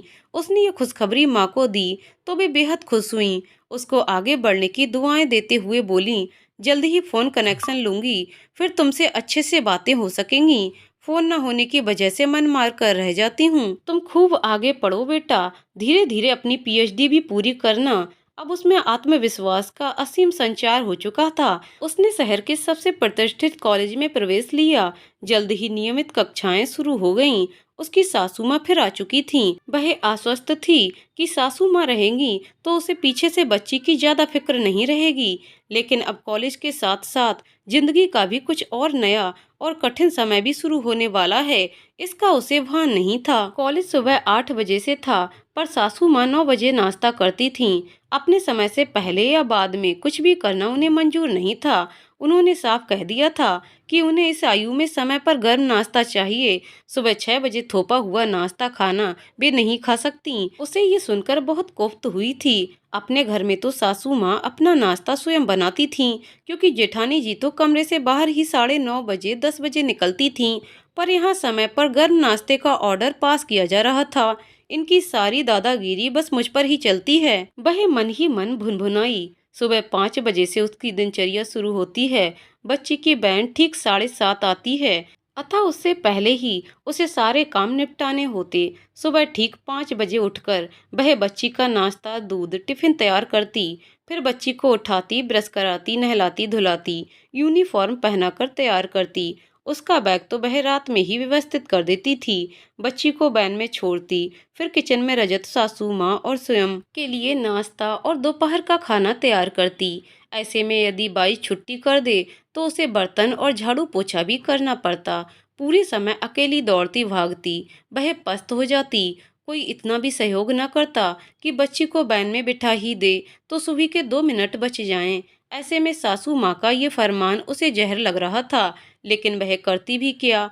रोज की किचकिच से बचने के लिए उसने कॉलेज लेट जाने का फैसला लिया। कॉलेज प्रशासन बहुत सख्त था, लिहाजा उसने सीधा प्रिंसिपल से अपनी मुश्किल बताकर उसे लेट आने की अनुमति देने की प्रार्थना की। प्रिंसिपल काफी अनुभवी महिला थीं, उन्हें उसकी बातों में सच्चाई दिखी। वैसे भी वह पहले ही दिन से उससे काफी प्रभावित भी थीं। कॉलेज के पहले ही दिन उसने अपने जोरदार उद्बोधन से न सिर्फ अपने सहपाठियों वरन शिक्षक वर्ग पर भी अपना प्रभाव छोड़ा था। उसे 2 पीरियड लेट आने की अनुमति मिल गई थी। अब वह सासू माँ के हाथ में गर्मा गर्म नाश्ते की प्लेट थमाकर दौड़ती सी कॉलेज के लिए निकलती। उसे कॉलेज लेट आने का नुकसान तो काफी हो रहा था, पर उसके पास कोई और चारा नहीं था। 2 बजे कॉलेज खत्म होने पर वह सिटी बसें बदलती हुई फिर 15 मिनट पैदल चलकर 3 साढ़े 3 बजे तक घर पहुंच पाती। उस समय वह काफी थकी हुई होती, पर उसे यूनिफॉर्म की साड़ी बदलने तक का उसे वक्त नहीं मिलता, क्योंकि ये सासू माँ की चाय का वक्त था। वह एक तरफ चाय चढ़ाती, दूसरी ओर अपना खाना गर्म करती। भूख से उसकी आंतें अट रही होती। खाना और चाय साथ में गले से नीचे उतार वह कपड़े बदलकर मुश्किल से 10 मिनट ही बैठ पाती। 5 बजते ही पीने का पानी भरना, फिर बेटी को पढ़ाना, उसका होमवर्क कराना, फिर रात के खाने की तैयारी, फिर शाम की पूजा, फिर सबको खाना परोसना, फिर किचन समेटना, यूनिफॉर्म प्रेस करके रखना, फिर बच्ची को सुलाना। ये सब करते करते उसे रात के 12 बज जाते। अब तक सब सो चुके होते थे, पर उसके काम अभी भी चल रहे होते। सबके सोने के बाद वह ड्राइंग रूम में जमीन पर बैठकर कॉलेज के लिए अपने चार्ट और मॉडल तैयार करती, फाइल बनाती। रात 1:30-2 बजे तक उसका पढ़ना लिखना चलता रहता। उसे अपने काम में लेट होना पसंद नहीं था। वह हमेशा अपनी तैयारी एकदम आगे रखती, और यही वजह थी कि वह अपने प्रोफेसर्स के बीच चर्चा और प्रशंसा का विषय बन गई थी। उसका छोटे से छोटा काम भी परफेक्ट होता। वह बढ़ चढ़कर हर गतिविधि में भाग लेती और पुरस्कार भी प्राप्त करती। उसने इंटर कॉलेज प्रतियोगिताएं भी जीती। कॉलेज में सभी मुक्त कंठ से उसकी प्रशंसा करते, लेकिन यही प्रशंसा वह घर में सुनने को तरसती रहती। लेकिन यहाँ तो ढूंढ ढूंढ कर उसकी खामियां निकाली जाती थीं। उसके पहले सेमेस्टर के आंतरिक मूल्यांकन की परीक्षाएं शुरू होने वाली थीं। ये बात जैसे ही उसने घर में बताई, सासू माँ ने वापस जाने का ऐलान कर दिया। हर बार यही होता। जब भी उसके टेस्ट या परीक्षाएं होती, सासू माँ कभी उसके पास न रुकती, अपने घर चली जाती। उसे लगता जैसे सासू माँ भी उसकी परीक्षा लेती हैं, क्योंकि उनके जाने पर बच्ची को लेकर उसके सामने समस्या खड़ी हो जाती है। बच्ची जब 1:30 बजे स्कूल से आएगी तो उसे कौन देखेगा। वह तो 3 साढ़े 3 बजे घर आ पाती है। वह हताश हो गई। पर कहते हैं ना कि जब किसी काम के लिए शिद्दत होती है तो रास्ते भी स्वतः बनते जाते हैं। उसकी बेटी की सहेली पास की ही कॉलोनी में रहती थी। उसके परिजन बहुत भले लोग थे। उन्हें उसकी प्रॉब्लम का पता चला तो फिर उन्होंने ये उपाय सुझाया कि जब सासू माँ नहीं होंगी तो बच्ची अपनी उसी दोस्त के घर उतर जाएगी, फिर सुबह कॉलेज से आते वक्त उसे अपने साथ लेती आएगी। ये उपाय उसे जच गया, और आखिर ये कठिन दिन भी उसके सहयोग से कट गए। फाइनल परीक्षाओं में उसने जी जान लगा दी थी, और परिणाम उम्मीद से कहीं अधिक सुखद था। उसने 2 प्रश्न पत्रों में पूरे विश्वविद्यालय में सर्वोच्च अंक प्राप्त करने के साथ ही टॉप 5 में स्थान बनाया था। वह दिन उसके लिए अविस्मरणीय था जब उसे श्रेष्ठ परिणाम के लिए कॉलेज में सम्मानित किया गया था। वह घर आई, अपनी खुशी अपनी माँ से बांटने के लिए उसने घर पर फोन लगाया। माँ ने कुछ समय पहले ही फोन कनेक्शन ले लिया था, पर भाई के मुंह से माँ के अस्पताल में भर्ती होने की बात सुनकर उसे झटका लगा। उसकी सारी खुशी तिरोहित हो गई। माँ लंबे समय से गंभीर रूप से बीमार थीं। उन्हें किडनी प्रॉब्लम डिटेक्ट हुई थी, लेकिन माँ से इतनी दूर वह उनकी बीमारी की सुनकर परेशान हो जाएगी, यही सोचकर उसे बीमारी की बात नहीं बताई गई थी। वह जब भी फोन करती वह सब बढ़िया है यही कहती। उसको रोना आ रहा था, पर भाई उसे हौसला बंधा रहा था। रो मत, मैं हूं ना यहाँ, मैं संभाल रहा हूँ मम्मी को, तुम अपना ख्याल रखो, मम्मी ठीक हो जाएगी, पहले से काफी बेहतर है, पहले से माँ की तबीयत बेहतर है। ये सुनकर उसे तसल्ली हुई। माँ की डायलिसिस हो रही थी। वह रोज सुबह शाम फोन करती। भाई हर बार यही कहता, पहले से ठीक है तबीयत, तुम घबराओ नहीं। फिर एक दिन मामा जी का फोन आया, जल्दी आ जाओ, तबीयत ठीक नहीं है, डॉक्टर हाथ खड़े कर चुका है। वह रजत के साथ आनन फानन तत्काल में रिजर्वेशन करवाकर माँ के पास पहुंची थी। माँ अस्पताल में आईसीयू में लेटी थी। ऑक्सीजन लगी थी, लगातार सैलाइन और इंजेक्शंस चालू थे। 3 डायलिसिस से गुजर चुकी माँ बिल्कुल क्रसकाय हो चुकी थी। उसको होश आने पर वह आईसीयू में माँ के पास पहुंची। उसे देखकर माँ का मुरझाया चेहरा कैसा खिल गया था। उसे आशीर्वाद देने के लिए उन्होंने सीधा हाथ उठाना चाहा, पर उठा नहीं पाई। उनके सीधे हाथ में तेज दर्द था, बहुत तेज। उनकी हालत देखकर रजत ने उन्हें अपने साथ अपने शहर ले जाने का निश्चय किया था। यहाँ छोटे से शहर में क्या इलाज हो पाएगा? अपने शहर में अच्छे डॉक्टर्स हैं, जान पहचान है, वहाँ दिखाने पर शायद मम्मी बिल्कुल ठीक हो जाएं। वह मन ही मन रजत की शुक्रगुजार थी। कितनी फिक्र कर रहा था रजत, जैसे वो उसी की माँ हो। अपने शहर पहुंचते ही रजत ने माँ को एक अच्छे नामचीन अस्पताल में एडमिट करवा दिया था। माँ का ट्रीटमेंट यहाँ शुरू हो चुका था। भाई भी साथ आया था। अब जाकर उसने राहत की सांस ली थी, लेकिन 4 दिन बाद ही उसकी राहत हवा हो गई। जब सासू माँ को ये खबर लगी तो वो अगले ही दिन उनके यहाँ आ गईं। उसे लगा शायद वे उसकी माँ की बीमारी जानकर उनसे मिलने आई हैं, लेकिन उसके आश्चर्य की सीमा नहीं रही ये जानकर कि वे तो इसीलिए आई थीं ताकि उनका उदार दिल बेटा अपनी सास के ऊपर खर्च ना कर बैठे। आते ही उन्होंने हर खर्चे का हिसाब लगाना शुरू कर दिया। उनके यूं आ जाने से उसकी मुश्किलें कई गुना बढ़ गई थीं। एक तो वे वैसे ही किसी काम को हाथ ना लगाती थीं, इस पर उनके गर्म नाश्ते खाने की फरमाइशें पूरी करना इस वक्त सुबह को भारी पड़ रहा था। पहले तो रोज वह सुबह 8 बजे माँ का नाश्ता व लंच लेकर अस्पताल पहुंच जाती थी, पर सासू माँ के आने पर अब सुबह 10 बजे तक वह उनको चाय नाश्ता कराने के बाद ही घर से निकल पाती थी। ऐसे में अस्पताल में भर्ती उसकी माँ का नाश्ता लेट हो जाता। नर्स रोज उसे टाइम से आने की ताकीद करती, पर वह मजबूर थी। दिन भर माँ की तरह तरह की जांचें चलती, हॉस्पिटल से लैब तक एम्बुलेंस में लेकर आना जाना पड़ता। उनके सीधे हाथ में तीव्र दर्द होने के साथ साथ बड़े बड़े छाले पड़ने लगे थे। ऐसे में जांच के वक्त उनके कपड़े हटाने पहनाने के काम के लिए किसी महिला का होना आवश्यक था, अतः उसे दिन भर अस्पताल में रुकना पड़ता। भाई खाना खाकर दोपहर 3 बजे तक अस्पताल आता, फिर शाम 6 बजे तक वह घर पहुंचती और घर के काम और रात के खाने की तैयारियों में जुटती। रात में भाई अस्पताल में रुकता। रात भर माँ दर्द से चीखती तो वह रात भर जागकर माँ को संभालता, उनके हाथ पैर दबाता, और सुबह जब वह अस्पताल पहुंचती तब वह घर आ पाता, फ्रेश होता, कुछ देर सो जाता। रात भर जागने के कारण थोड़ी देर सोना उसके लिए जरूरी था। जागने पर दोपहर का खाना जो सुबह बनाकर रख जाती वह खाता, फिर चाय बनाकर सुबह की सास को पिलाता, खुद पीता और फिर अस्पताल निकलता। उसकी सास को उसके भाई का घर पर रुकना और खाना खाना बिल्कुल पसंद नहीं आ रहा था। वे उसे देखते ही बड़बड़ाना शुरू कर देती, कैसे बेशर्म लोग हैं, लड़की के घर पर आ पड़े हैं, लड़की के घर का पानी भी पीना हराम होता है, ये यहाँ पड़े मुफ्त की रोटियां तोड़ रहे हैं।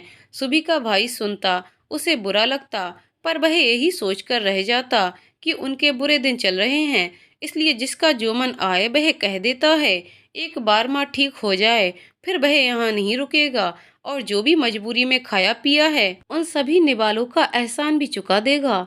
भाई उससे घर जल्दी जाने को कहता, तुम्हारी सास नाराज होंगी, तुम भी थक जाती हो, छोटी सी बच्ची सारे दिन बिन माँ के रहती है, तुम मेरे आते ही निकल जाया करो। डॉक्टर के शाम की विजिट का इंतजार करती हूँ ताकि उन्हें सब रिपोर्ट बता सकूं और टेस्ट वगैरह के बारे में डिस्कस कर सकूं। सारे टेस्ट करवाने मैं लेकर जाती हूँ माँ को, तो मुझे तो रुकना ही पड़ेगा ना।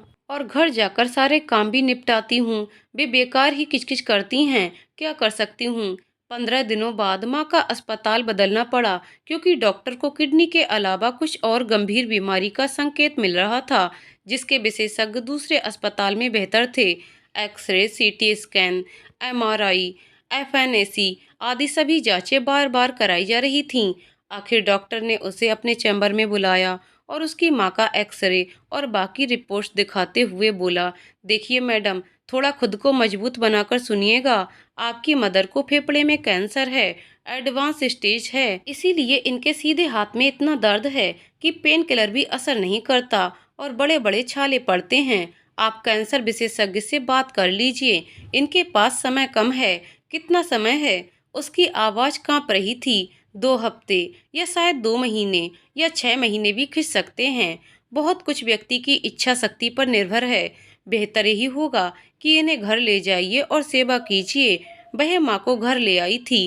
कैंसर विशेषज्ञ ने कुछ जांचों के बाद स्पष्ट कह दिया था कि उसकी माँ का कैंसर असाध्य है और कीमो या रेडियोथेरेपी से उन्हें कष्ट देने के बजाय वे लोग सेवा करें। माँ इतनी कमजोर हो चुकी है कि थेरेपी झेल नहीं पाएंगी और उनका कैंसर ठीक नहीं होगा, सिर्फ कुछ दिनों का इजाफा करेगा जो बहुत कष्ट से भरे होंगे। रजत के आने पर वह उसे ये सब बताते हुए रो पड़ी। रजत उसे ढांढस बंधाता रहा, पर वो विकट स्थिति में फंसा हुआ था। रजत की मम्मी यानी सुभी की सासू माँ ने स्पष्ट तौर पर रजत को कह दिया था कि वह जल्द से जल्द अपनी सास और साले को यहाँ से दफा करे, वरना वे स्वयं ये कार्य कर देंगी। रोज रोज की उनकी बातों से रजत का तनाव बढ़ रहा था। सुबह की माँ बार बार पूछती, डॉक्टर ने क्या कहा, मैं ठीक होंगी कि नहीं। वह बस किसी तरह अपने आंसू छिपाती। कैंसर का पता चलने के बाद से हफ्ता भर हुआ था माँ को घर लाए हुए। एक दिन उसे कुछ दवाएं लेने जाना था। घर में कपड़े वाली कपड़े धो रही थी।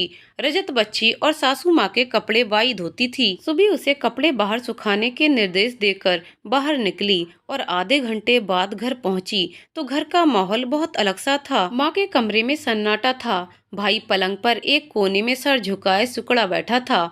माँ की आंखों से झरझर आंसू बह रहे थे। क्या हुआ मम्मी, बहुत दर्द है क्या? वह उसका हाथ सहलाते हुए पूछने लगी। माँ ने हाँ में सिर हिला दिया, बोली कुछ नहीं, हौसला रखो मम्मी, धीरे धीरे ठीक हो जाएगा। तुम क्यों ऐसे चुप बैठे हो, चाय बनाऊं? उसने भाई से पूछा तो भाई ने सिर हिलाकर मना कर दिया। कुछ हुआ है क्या? उसे अजीब लग रहा था। नहीं तो मैं सोच रहा हूँ अब मम्मी को घर ले जाऊं, बहुत दिन हो गए यहाँ, और कब तक यहाँ रहेंगे हम लोग। भाई बहुत निराश स्वर में दीवार को घूरते हुए बहुत धीमे स्वर में बोल रहा था। अरे पर वहाँ क्या इलाज होगा? यहाँ कम से कम इलाज तो मिल रहा है, वहाँ अकेले कैसे संभालोगे? यहाँ कम से कम मैं हूँ साथ में। उसने प्रतिवाद किया था। तुम समझ नहीं रही हो, हमारी वजह से दिक्कत हो जाएगी तुम्हें। तुम अपने परिवार पर ध्यान दो। मैं पूरा ध्यान रखूंगा मम्मी का। अभी ऐसी फालतू बात करने का मतलब, अभी कहीं नहीं जाएगी मम्मी, वह बोली। उसका मूड उखड़ा देख भाई चुप हो गया। अगले दिन धोबन ने मौका देखकर कपड़े सुखाते समय उससे धीरे से चुगली कर दी। भाभी कल तो आंटी सास ने गजब कर दिया, ऐसा भी कोई करता है क्या? बेचारी आपकी मम्मी, वह तरस दिखाती हुई बोली। क्या क्या कर दिया मम्मी जी ने? उसने हैरानी से पूछा। उसे शंका तो कल से ही हो रही थी, पर कोई कुछ बता नहीं रहा था। आप जब चली गई थी ना, तो आपके भैया आपकी मम्मी को टॉयलेट के लिए कमरे से बाहर ला रहे थे। आंटी हॉल में टीवी देख रही थीं। आपकी मम्मी को देखते ही शुरू हो गईं। क्या क्या? हाँ भाभी, मैं तो सब सुन रही थी। आंटी बोली कि शर्म नहीं आती तुम लोगों को, जो 1.5 महीने से यहाँ पड़े फ्री का खा रहे हो? और इस औरत को देखो, बेटी के दरवाजे आ गई मरने। अरे तुझे मरना है तो अपने दरवाजे जाकर मर, यहाँ दामाद के घर मरेगी क्या?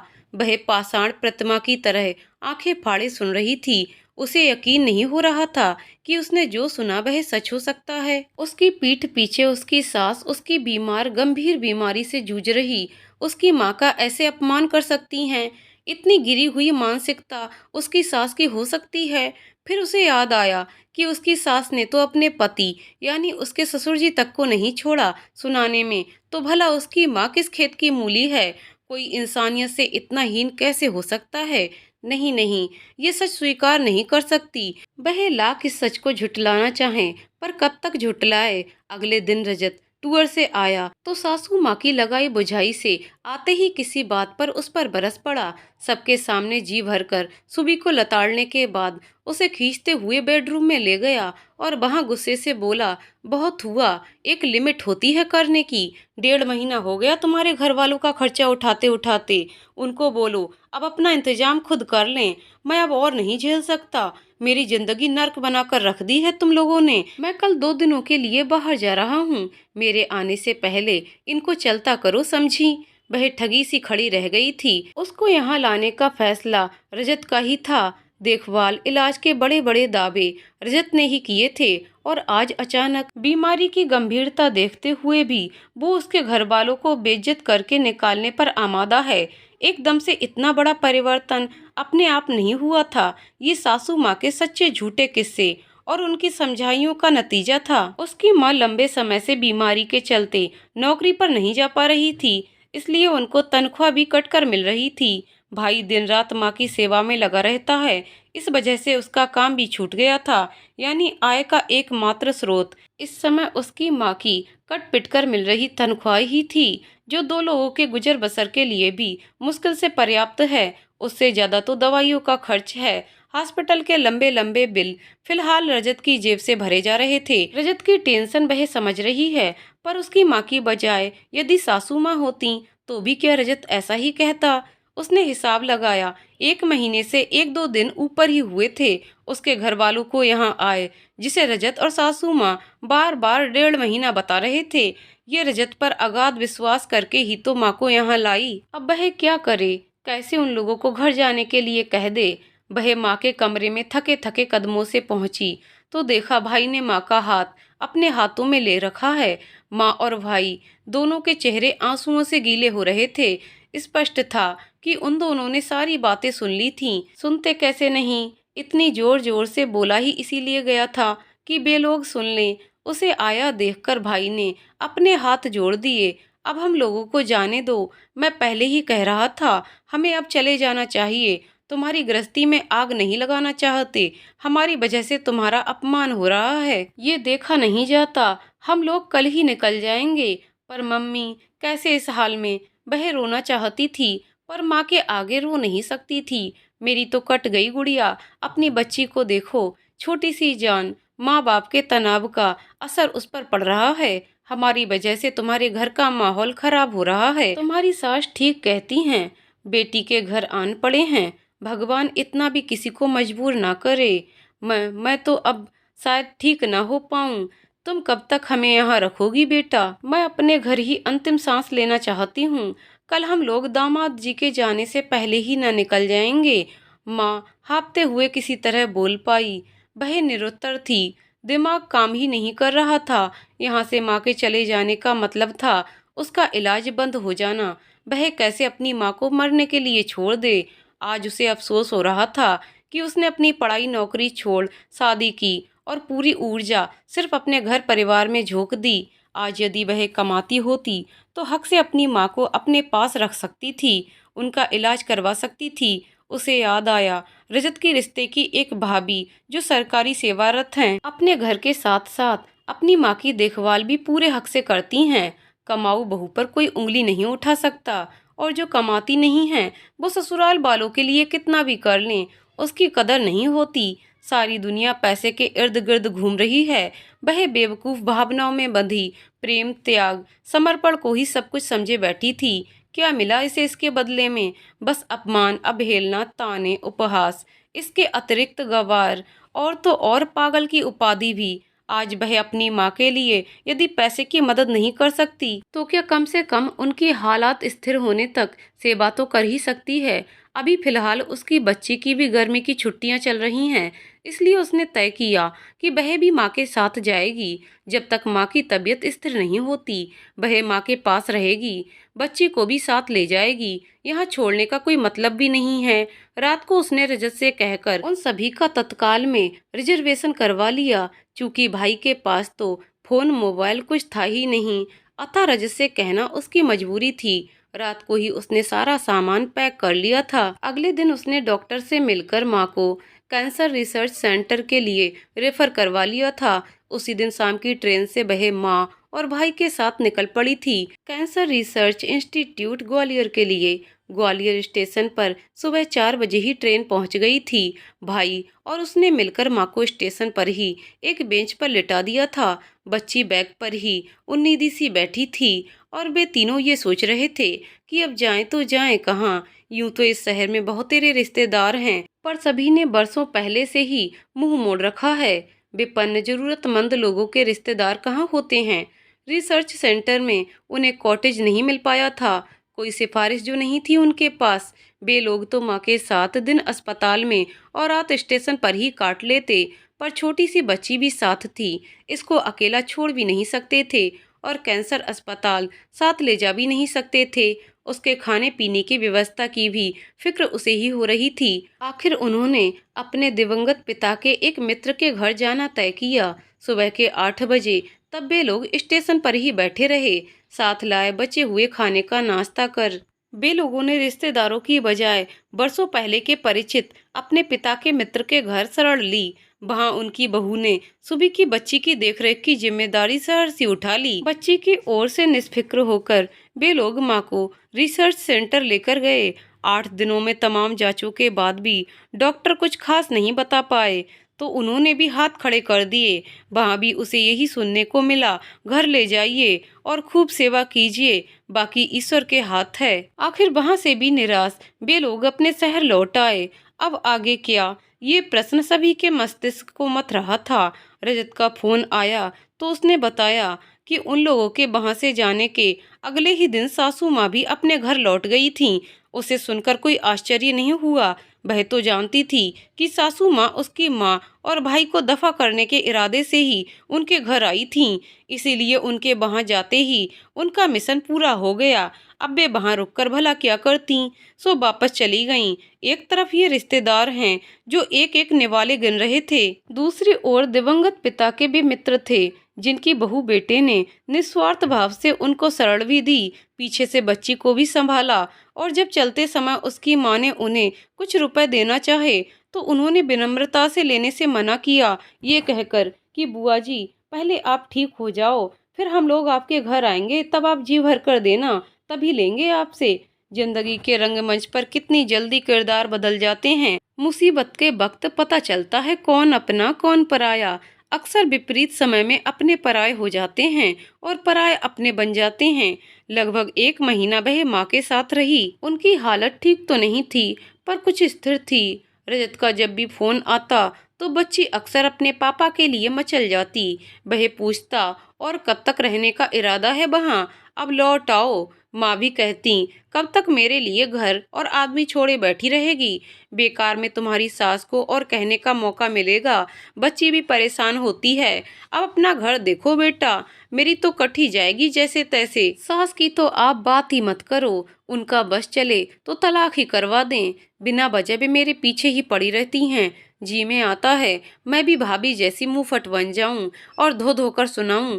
कहते कहते सास के जिक्र भर से गुस्से से उसके जबड़े भिंच जाते।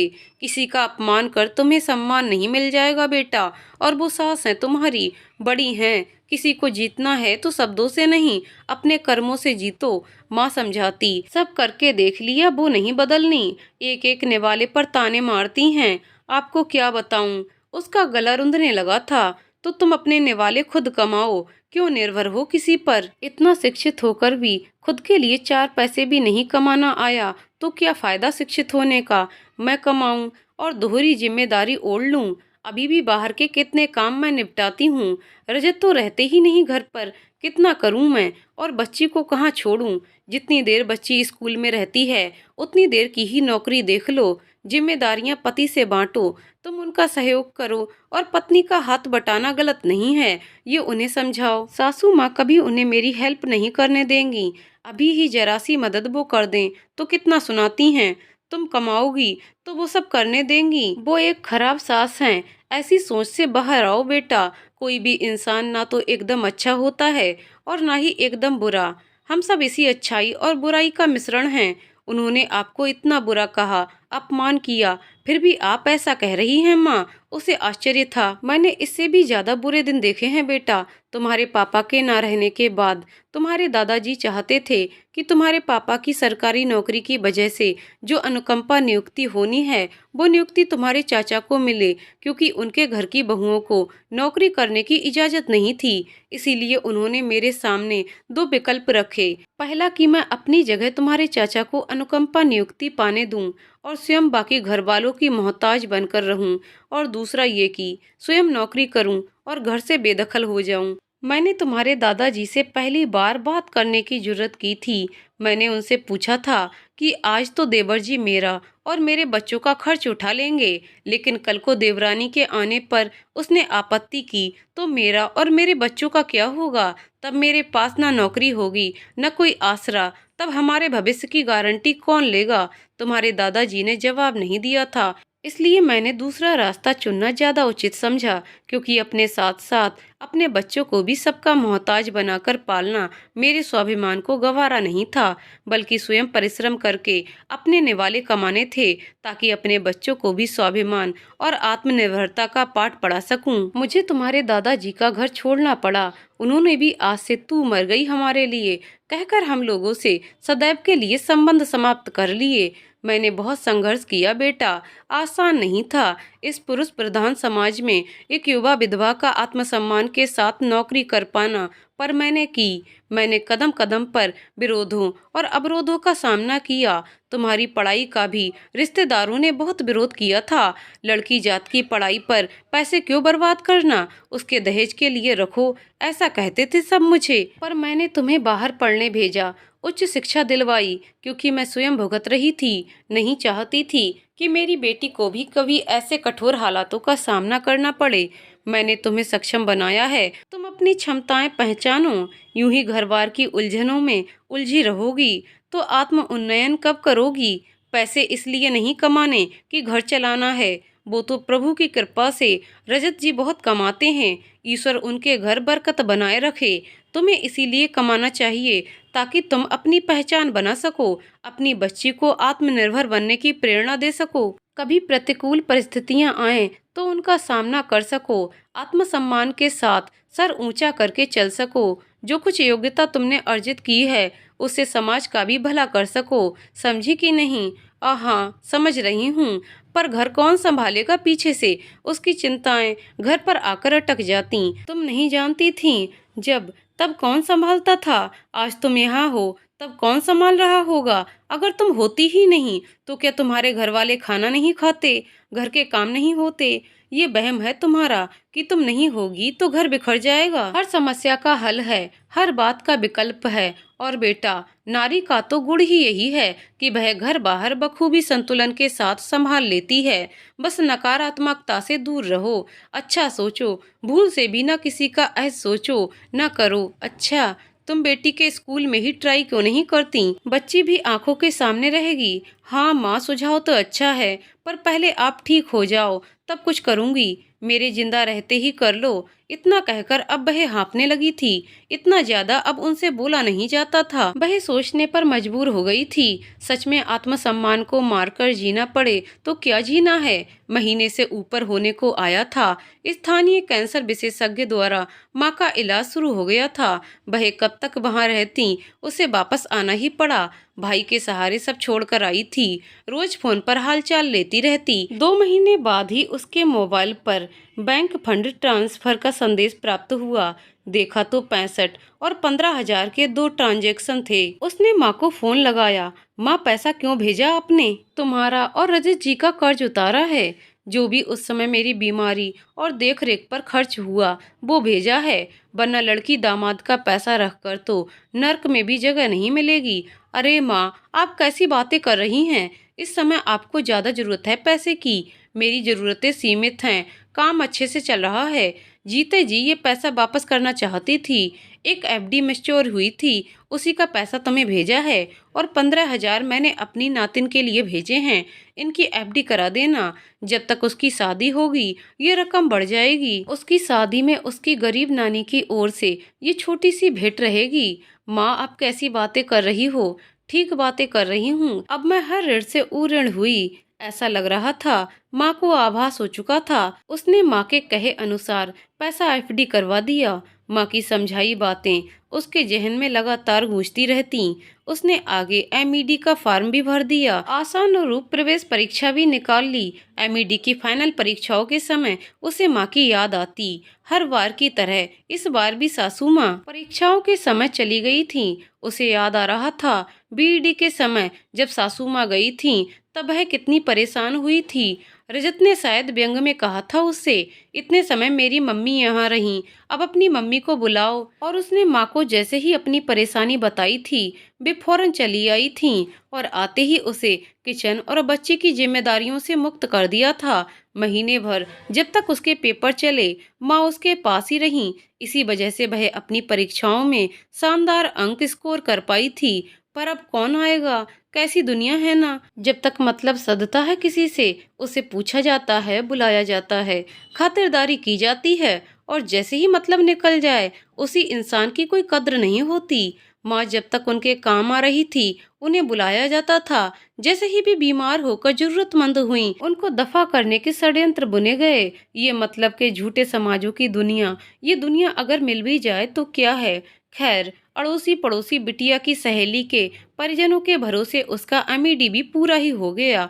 साथ ही उसने केंद्रीय और राज्य स्तरीय सभी शिक्षक पात्रता परीक्षाएं भी शानदार अंकों से क्रैक कर लीं। लेकिन अब माँ उसकी सफलता देखने के लिए दुनिया में ही नहीं रही थी।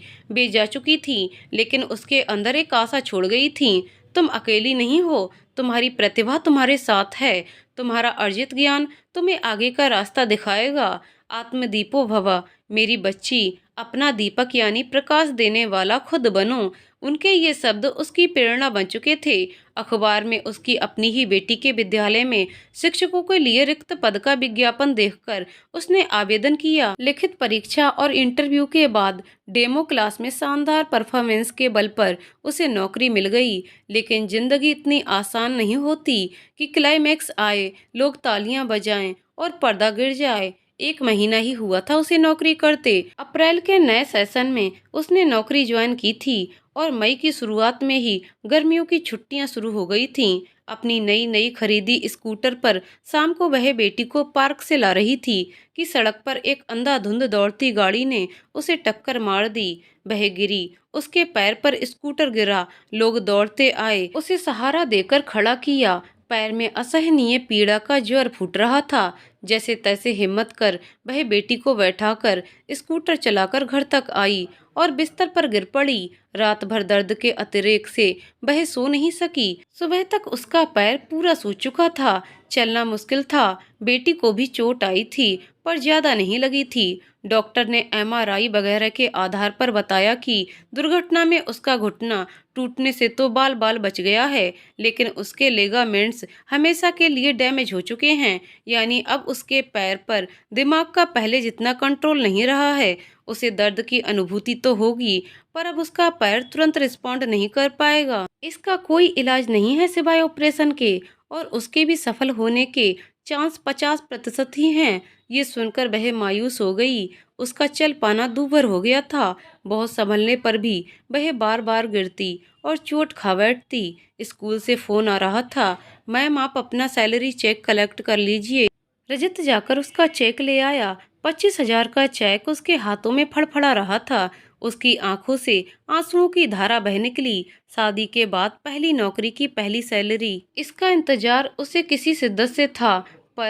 पर अब तो उसकी नौकरी पर ही बनाई थी। इस बार वह लंबे बेड रेस्ट पर थी और स्कूल खुलने पर ज्वाइन करने की स्थिति में नहीं थी, क्योंकि वह अभी प्रोबेशन पीरियड में थी। अतः स्कूल उसे मेडिकल के आधार पर छुट्टियां नहीं दे सकता था। इतनी मेहनत से पाई नौकरी यूं एक झटके में हाथ से चली गई थी। वह सोच रही थी, अब आगे क्या। एक लंबा समय अपने आप को संभालते और यही सोचते निकल गया था कि अब आगे क्या करे। पैर की तकलीफ की वजह से वह कहीं भी ज्वाइन करने की स्थिति में नहीं थी। सीढ़ी चढ़ने उतरने से डॉक्टर ने उसे मना कर दिया था। जिंदगी फिर उसे घुमाकर वहीं ले आई थी जहां से उसने चलना शुरू किया था। एक दिन वह ऐसी ही मायूस बैठी अपनी माँ को याद कर रही थी कि उसका फोन बजा।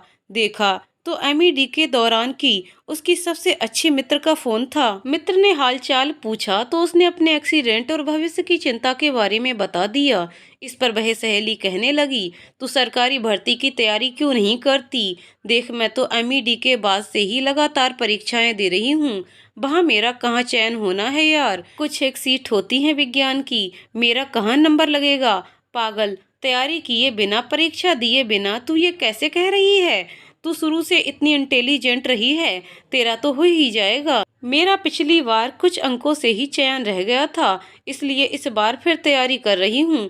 तू मुझसे हमेशा आगे रही है, तू भी दे दे। पर पैर की वजह से तो चलना भी दूभर है, कैसे कर पाऊंगी नौकरी? तो तुझे कौन सी अभी मिली जा रही है नौकरी? देख, अभी तो विज्ञप्ति निकलने वाली है, महीना भर फॉर्म भरे जाएंगे, उसके बाद 2 से 6 महीने में परीक्षा आयोजित होगी, फिर रिजल्ट आने में 2 महीने लगेंगे, कट ऑफ बनेगी, डॉक्यूमेंट वेरिफिकेशन होगा, तब कहीं जाकर 4-5 महीने के बाद नियुक्ति मिलेगी, यानी पूरा साल लग जाएगा। इस लंबी प्रक्रिया में तब तक तू अपने पैर की फिजियोथेरेपी चालू रख।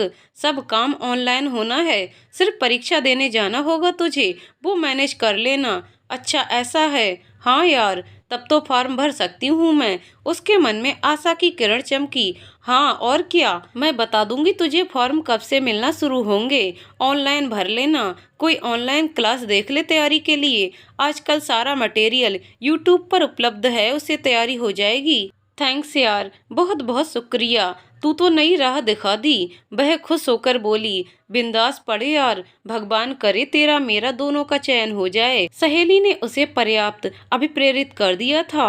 लगातार थेरेपी से उसका पैर धीरे धीरे नियंत्रण में आ रहा था। एक बच्चे की तरह उसने फिर से चलना सीखा था। अब वह धीरे धीरे बिना सहारे कुछ दूर तक चलने में सक्षम हो गई थी। जल्दी ही उसे विज्ञप्ति निकलने की सूचना मिली। उसने ऑनलाइन फॉर्म भर दिया और तैयारी में जुट गई। रजत उसे तल्लीनता से पढ़ते देखता तो मुस्कुरा देता।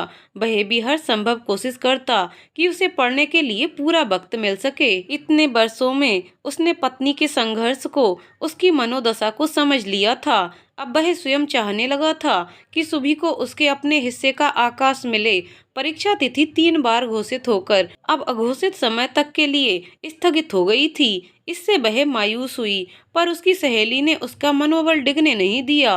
तू पढ़ाई करती रह पागल, परीक्षा होकर रहेगी, भले ही देर से हो। इन बातों से प्रेरित वह पढ़ती रहती। बीच बीच में ससुराल भी आना जाना होता रहता। हालांकि अब वहां उनकी आमद पहले की तरह बार बार हर थोड़े अंतराल पर नहीं, बल्कि 30 त्योहार तक सीमित हो गई थी। रजत को भी समझ आने लगा था कि उसकी पत्नी का सम्मान उस घर में नहीं होता, बल्कि जब भी वे लोग वहां जाते हैं, हर बार एक नई चोट हृदय पर लेकर आते हैं। वह स्वयं भी काफी व्यस्त रहता, इसलिए अब खास मौकों पर ही उनका घर आना जाना हो पाता। इसी बीच जेठ जेठानी ने घर से अलग होने का निर्णय लिया। जेठानी की सासू माँ से पहले भी कभी पटती नहीं थी, वे दोनों तो बस उसके खिलाफ ही एक होती थीं। जेठ जेठानी का अलग होना सासू माँ के लिए एक सदमे जैसा था, क्योंकि अब वे बिल्कुल अकेली रह गई थीं। जेठ जेठानी जी के बच्चों में उनका मन लगा रहता था, पर अब सभी उनसे दूर हो गए थे। बड़ा सा मकान जो कभी 2-2 बेटों, बहुओं और पोतियों से गुलजार रहता था, अब भाएं भाएं करता था। उसका सन्नाटा अब सासू माँ को डराता। वो मानसिक रूप से व्यथित रहने लगी। जब इंसान अकेला होता है तब उसे आत्म अवलोकन करने का सबसे उत्तम समय मिलता है। विगत की सभी घटनाएं चलचित्र की भांति उनके मस्तिष्क में अक्सर चलती रहती। अब भी उन सभी घटनाओं को एक किरदार के नजरिए से नहीं, बल्कि एक दर्शक के नजरिए से देखती और प्रत्येक किरदार को विवेचना करती। अब उन्हें जो निष्कर्ष प्राप्त होता उससे वे और अधिक उद्विग्न हो जाती। उन्हें ये महसूस होने लगा था कि सुबह के साथ जाती तो हुई है, पर अब वे अतीत में जाकर जो कुछ भी हुआ था उसे ठीक नहीं कर सकती थीं। उन्हें लगने लगा था कि अब जो कुछ उनके साथ हो रहा है उसकी वजह कहीं कहीं सुबह की आंखों से बहे आंसू ही हैं। उन्हें वो दिन भी याद आता जब उन्होंने सुबह की माँ और भाई को अपमानित करके घर से निकल जाने पर मजबूर कर दिया था। तब सुबह ने उन लोगों के साथ जाते वक्त रजत से कहा था, आज वक्त आपका है, पर वक्त किसी एक का नहीं रहता, ये वक्त बदलेगा जरूर। आज मेरी माँ का बुरा वक्त है, कल यही वक्त आपकी माँ पर भी आ सकता है। और इतना कहकर वह बिना पलटे चली गई थी। तब उन्होंने गुस्से और नफरत से भड़ाम से दरवाजा बंद कर दिया था। पर आज वे इतने बड़े घर में अकेली पड़ी हैं। उन्हें लगता था कि उनके पास पैसा है, इसलिए उन्हें किसी की जरूरत नहीं है। पर आज वे गलत साबित हो रही हैं। उन्हें जरूरत है अपनों की, जो उनसे बातें करे, उन्हें पूछे, उनकी देखभाल करे, उनसे प्रेम करे। पर आज कोई नहीं है उनके पास। इतने बड़े संसार में दो दो बेटों बहुओं पोतियों के होते हुए भी वे निपट अकेली हैं। पर इंसानी फितरत इतनी आसानी से नहीं बदलती है। सर्वप्रथम तो हम अपनी गलती स्वीकार करने की बजाय उसे तर्क संगत ठहराने के बहाने ढूंढने लगते हैं और उसे ही सच मानने लगते हैं। गलती नजर आ भी जाए तो उसे स्वीकारने में लंबा वक्त लगा देते हैं। ऐसा ही कुछ सासू माँ के साथ हो रहा था। उन्हें समझ तो आ गया था कि वे कहाँ कब कितनी गलत थीं, लेकिन उनका दर्प अब भी अपनी गलती स्वीकार करने से उन्हें रोक रहा था। इसीलिए जब भी सुबह आती तो वे उसके प्रति उदारता अभी भी नहीं दिखा पाती। अलबत्ता बिन बाप की बेटी और तीखे उलाहने देना उन्होंने जरूर बंद कर दिया था। चूंकि अब उन लोगों का पहले की भांति बहुत जल्दी जल्दी आना नहीं हो पाता, इसलिए सासू माँ को भी यही लगता, क्योंकि वे सुबह के साथ अति की कठोर हैं। इसी वजह से अब सुबह के साथ साथ रजत भी उनसे विमुख होने लगा है। बहू जाए तो जाए, बेटे को वो खोना नहीं चाहती थी। दिवाली आने वाली थी और बेमन ही मन कुछ निर्णय ले रही थीं। साल भर में सुबह का पैर काफी ठीक हो चुका था। अब चलने में उसे दिक्कत न होती। यद्यपि पैर में कमजोरी वह महसूस करती, पर एहतियात रखते हुए वह आसानी से चलती फिरती। उसके सब काम पूर्ववत चलने लगे थे। इस बार दिवाली पर वह ससुराल पहुंची तो सासू माँ का व्यवहार काफी बदला हुआ सा था। हर बार की तरह इस बार उसका स्वागत तानों से नहीं बल्कि आशीर्वाद से हुआ था। उसे अजीब लगा जब जेठानी दिवाली वाले दिन भी सासू माँ से मिलने तक नहीं आई। सासू माँ, वह रजत, सभी जेठ जेठानी और बच्चों का पूजा के लिए इंतजार करते रहे, लेकिन वे लोग नहीं आए। मुहूर्त निकलता देख सासू माँ ने उन दोनों को पूजा करने का आदेश दिया। पूजा हो गई बिटिया रजत के साथ पटाखे जलाकर खुश हो रही थी। भीतर सासू माँ सोफे पर चुपचाप बैठी थीं। शायद उन्हें जेठ जी, जेठानी और बच्चों की कमी खल रही थी। सुबह उनके पास आकर बैठ गई। वह अब भी उनसे डरती थी, इसलिए अब भी बात करने में सकुचाती रहती। लेकिन इस बार सासू माँ ने ही उससे बातें करनी शुरू की। बहुत सुंदर चौक पूरती हो, छुटकी भी सब सीख जाएगी तुमसे। तुम्हारी जेठानी को कभी पूजा का शऊर नहीं आया। वह चुपचाप उनके निस्तेज पड़े चेहरे को निहार रही थी। रजत के स्कूल के कुछ दोस्तों ने अगले दिन फैमिली के साथ मिलने का प्रोग्राम रखा था, अतः अगले दिन वह बहुत मन से जाने के लिए तैयार हो रही थी कि जेठ जी बच्चों सहित आ गए। पर पैर छूकर जल्दी से चाय बनाने और नाश्ता लगाने किचन में आ रही थी कि उसके कानों में ये शब्द पड़े। जेठ जी ने रजत से कह रहे थे, हमें बिनी की मम्मी के घर और फिर मामा जी के घर जाना है। बच्चे इतना ऊधम करते हैं कि परेशान कर देते हैं। इन्हें यहाँ छोड़ रहा हूँ, सुबह देख लेगी। हम लोग देर रात लौटेंगे। मैं या तो रात को या फिर कल सुबह बच्चों को ले जाऊंगा। वह चुपचाप रसोई में आकर चाय नाश्ते की तैयारी करने लगी। बच्चे उसे देखने हैं, मतलब उसका बाहर जाना कैंसिल। हर बार यही होता है। इतने सालों में एक बार भी उसने ससुराल का शहर ठीक से नहीं देखा। जब भी वह आती है कामों से उसे फुर्सत नहीं मिलती और जेठ जेठानी जी अपने बच्चों को उसके भरोसे छोड़ स्वयं घूमते रहते हैं। तुम लोग तो आते ही रहते हो। मुझे अपने रिश्तेदारों से मिलने का मौका त्योहारों पर ही मिल पाता है। रिश्तेदार भी तो कितने सारे हैं मेरे, कहकर जेठानी जी सज संवर कर चली जाती। सास उनका समर्थन करती थीं। रिश्तेदार हैं तो निभानी भी तो पड़ेगी। वे कभी जेठानी से ये न कहती थीं कि देवर देवरानी भी तुम्हारे रिश्तेदार ही हैं, कभी उनसे भी निभा लो। उसका मन क्षोभ से भर गया। वह चाय और नाश्ते की प्लेट ट्रे में रखकर मुड़ी ही थी कि रजत को पीछे खड़ा देख चौंक गई। लाओ ये ट्रे मुझे दो और तुम जाकर जल्दी से तैयार हो जाओ। उसने उसके हाथ से ट्रे ले ली। मतलब मैं भी जा रही हूँ आपके साथ? उसे आश्चर्य हो रहा था। हाँ, सब अपनी फैमिली के साथ आएंगे, तुम्हें भी चलना ही है। पर बच्चे, भैया तो बच्चों को यहाँ छोड़ने वाले हैं, अब नहीं छोड़ रहे। मैंने बता दिया उन्हें कि हमारा बाहर का प्रोग्राम पहले ही फिक्स है। क्या कह रहे हो आप? ऐसा क्यों कहा? अच्छा थोड़ी लगता है ऐसे कहना। वो क्या सोचेंगे? वो क्या सोचेंगे? ये मेरी हमारी प्रॉब्लम नहीं है। उन्होंने कभी सोचा कि शादी के इतने साल बाद भी कभी तुम बाहर घूमने नहीं जा पाई? वो दोनों खुद घूमते हैं, कभी तुम्हें पूछते तक नहीं, बल्कि अपनी जिम्मेदारियां तुम्हारे सर छोड़ जाते हैं। अपने बच्चे भी खुद संभालें। कोई और दिन होता तो मैं कुछ ना कहता, पर आज का प्रोग्राम हमारा पहले से जब फिक्स्ड है तो हमसे बिना पूछे वो हम पर अपना प्रोग्राम नहीं थोप सकते। मेरी बीबी सबकी बेगार करने के लिए नहीं है। तुम तैयार हो जाओ, देर हो रही है, कहकर रजत ट्रे लेकर चला गया और वह हतप्रभ उसे देखती रह गई। सुखद आश्चर्य से वह पुलकित होती थी।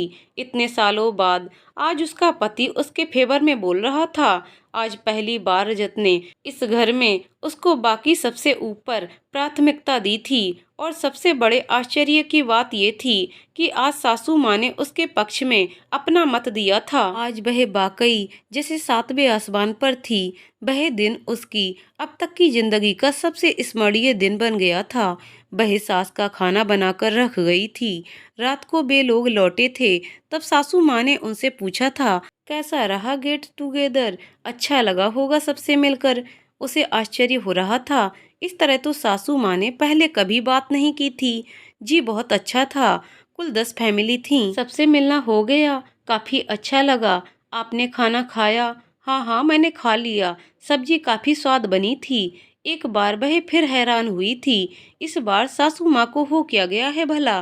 फिर भी रजत से बोली, कल इनको तू मार्केट दिखा ला यहाँ का, कुछ शॉपिंग भी करा देना। फिर सुबह से बोली, एक साड़ी खरीद लेना अपनी पसंद की, और बच्ची के लिए भी अच्छी ड्रेसेज ले लेना, मैं पैसे दे दूंगी। रजत ने मना किया। शॉपिंग करनी होगी इसे तो कर लेगी, पर पैसे आप क्यों दोगी? मैं दिलवा दूंगा। क्यों, तू तो हमेशा दिलवाता है। मैंने कभी कुछ नहीं दिलवाया। इस बार मेरा मन देने का। और अभी तेरी मम्मी को अच्छी खासी पेंशन मिलती है, तू फिक्र मत कर। तेरे भैया भाभी और भतीजियों को तो मैं हमेशा करती आई हूँ, यही हर बार रह जाती है। आश्चर्य पर आश्चर्य, घोर आश्चर्य। पर ये सब कितना सुखद है, कहीं सपना तो नहीं? रात में उसने रजत से कहा, मुझे चिकोटी काटो। क्यों, सो जाओ चुपचाप, नींद नहीं आ रही? क्यों, आज आपको और मम्मी जी को हुआ क्या है?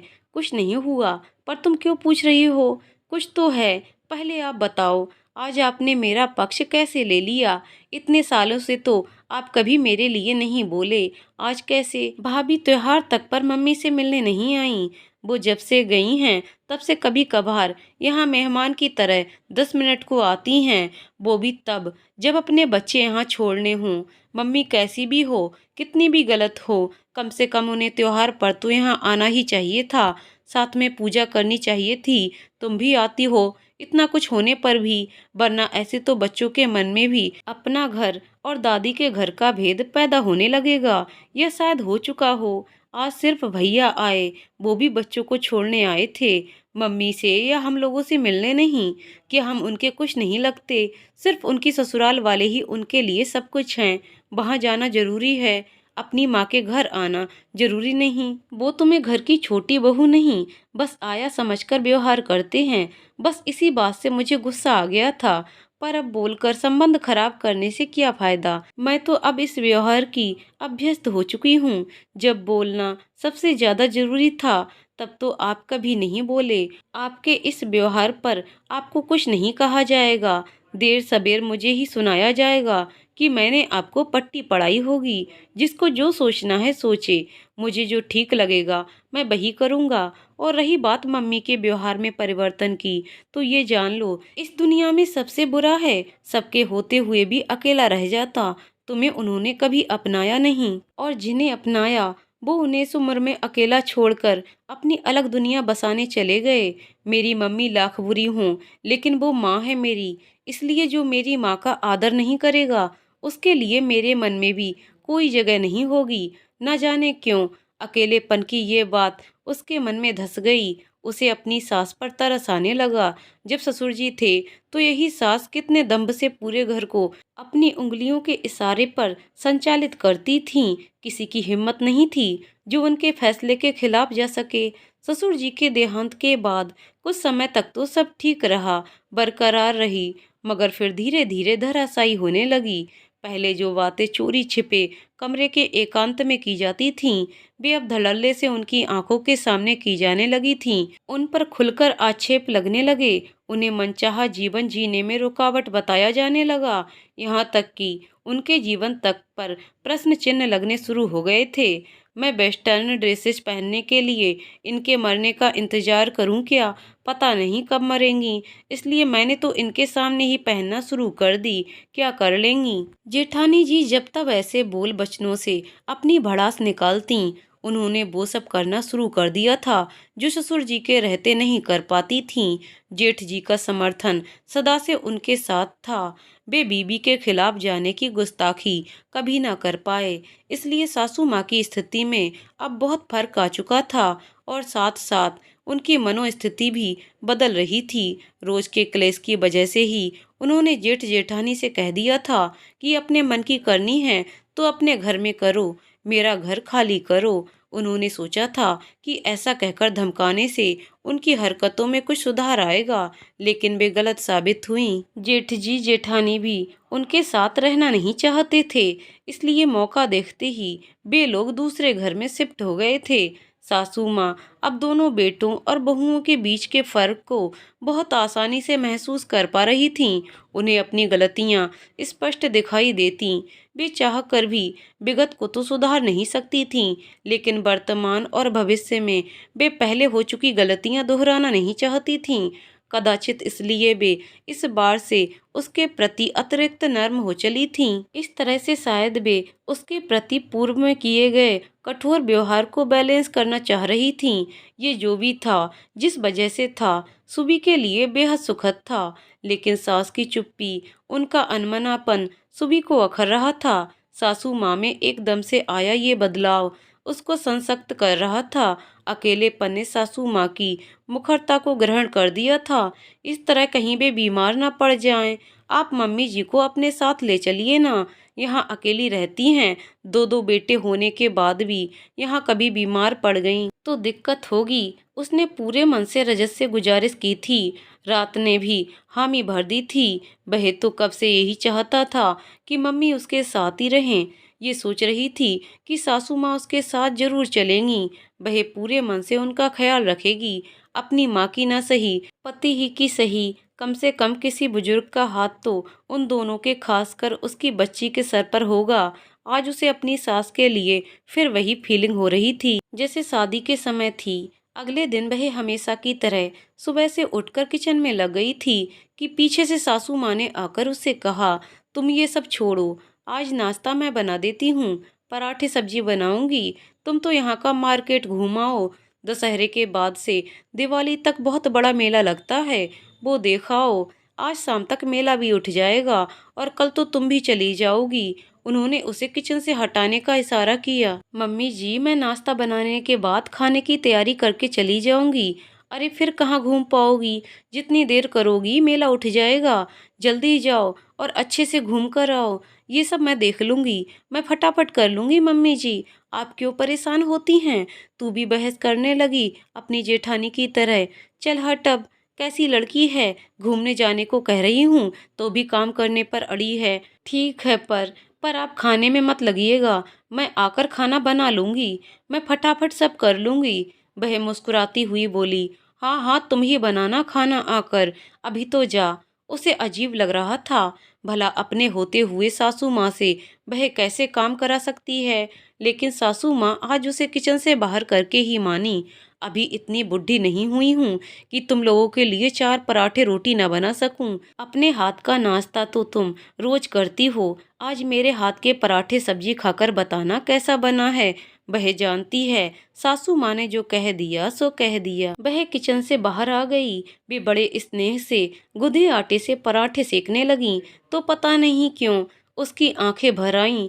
इसी स्नेह के लिए तो वह अब तक इतने बरस तरसती आई है। यूं लगा उसे जैसे किचन में सासू माँ नहीं बल्कि उसकी माँ खड़ी होकर पराठे सेक रही है।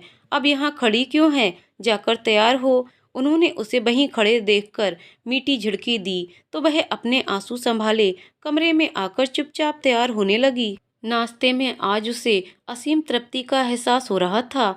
उसकी सासू माँ सास की तरह नहीं बल्कि माँ की तरह उन दोनों को साथ बैठाकर खिला रही थीं। अचार भी लो, तुम्हें तो बहुत पसंद है ना। कहते हुए उन्होंने आम के अचार की बड़ी बड़ी फांकें उसकी प्लेट में रख दी तो क्षणांश में ही अतीत के पन्ने खुलकर फड़फड़ाए और फिर बंद हो गए। तृप्ति के सागर में गोते लगाती वह इन लम्हों को पकड़कर रख लेना चाहती थी सदा के लिए। तीनों ने साथ साथ नाश्ता किया। मम्मी जी आप भी चलिए ना, उसके इसरार पर वे बोली। ले, अब मैं बुढ़ापे में मेले जाऊंगी, तुम बच्चे जाओ और मजे करो। चुटकी को बहुत मजा आएगा, बहुत सारे झूले मिलेंगे वहाँ। उन्होंने बच्ची को दुलारते हुए कहा। मेले में जाने से पहले उसने बार बार कहा था कि वह आकर भोजन बना लेगी। सासू माँ अब आराम करें। मेले में घूमने के बाद रजत उसे बाजार ले गया था। सासू माँ के कहे अनुसार उसने एक साड़ी अपने लिए ली तो एक सासू माँ के लिए भी अपनी ओर से ले ली। बच्ची की 2 ड्रेसेज लेकर वे घर आए तो देखा घर में खाना बनकर तैयार है। उसे बहुत ज्यादा आश्चर्य हो रहा था। सासू माँ का ये नायाब और अनोखा रूप देखकर वह अचंभित थी। इस बार सासू माँ का प्रेम देखकर वह निहाल थी। अगले दिन बाद उन्हें वापस जाना था, अतः उसने आज ही सासू माँ से अपने मन की बात कहने की सोची। उसने उनसे बहुत प्यार और मान से अपने साथ चलने और उनके साथ ही रहने के लिए कहा था। लेकिन उसे तब झटका लगा जब सासू माँ ने साथ चलने से साफ इनकार कर दिया। उसने रजत की ओर देखा। रजत ने भी बहुत मनोहार की, लेकिन सासू माँ नहीं मानी। तुम लोग यहाँ आए अच्छा लगा, जब मन करे तब आ जाया करो। सुभी ने बुलाया, लेकिन मैं यहाँ से कहीं नहीं जाऊंगी। सासू माँ अपनी जिद की पक्की थीं। बहुत मनाने के बावजूद वे उनके साथ आने को राजी नहीं हुई। उसे समझ नहीं आया सासू माँ ने उनके साथ आना स्वीकार क्यों नहीं किया, जबकि इस समय इस उम्र में अकेलेपन से लोग घबराते हैं, बच्चों के साथ रहना चाहते हैं। सासू माँ अकेली रहना चाहती थीं, पर क्यों? अपने घर आने के बाद भी उसने जब तब काफी कोशिशें की कि सासू माँ उनके यहाँ आ जाएं, पर सफल नहीं हुई। पहले तो सासू माँ जब तब आकर उनके यहाँ रहती थीं, बल्कि लंबे समय तक रहती थीं, पर अब जब से जेठ जेठानी जी उनसे अलग हुए हैं, तब से सासू माँ का आना कम हुआ और अब तो उन्होंने आने से ही मना कर दिया। ऐसा क्या हो गया? उससे तो कोई कहीं गलती नहीं हो गई? वह अक्सर रजत से पूछती, पर रजत के पास भी इन प्रश्नों का कोई जवाब नहीं था। अलबत्ता अपनी माँ की फिक्र में उसके फेरे बार बार मम्मी के घर लगते रहते। सुबह की परीक्षा की डेट भी आ गई थी। वह तैयारी में बिजी थी। इसके अलावा बच्ची की पढ़ाई की वजह से भी अब बार बार ससुराल नहीं जा पाती थी, इसलिए रजत अकेले ही जाता। इस बार जब वह लौटा तो काफी अनमना और उदास सा। उसने रजत की उदासी का कारण जानना चाहा तो वह बहुत मायूस सुर में बताने लगा।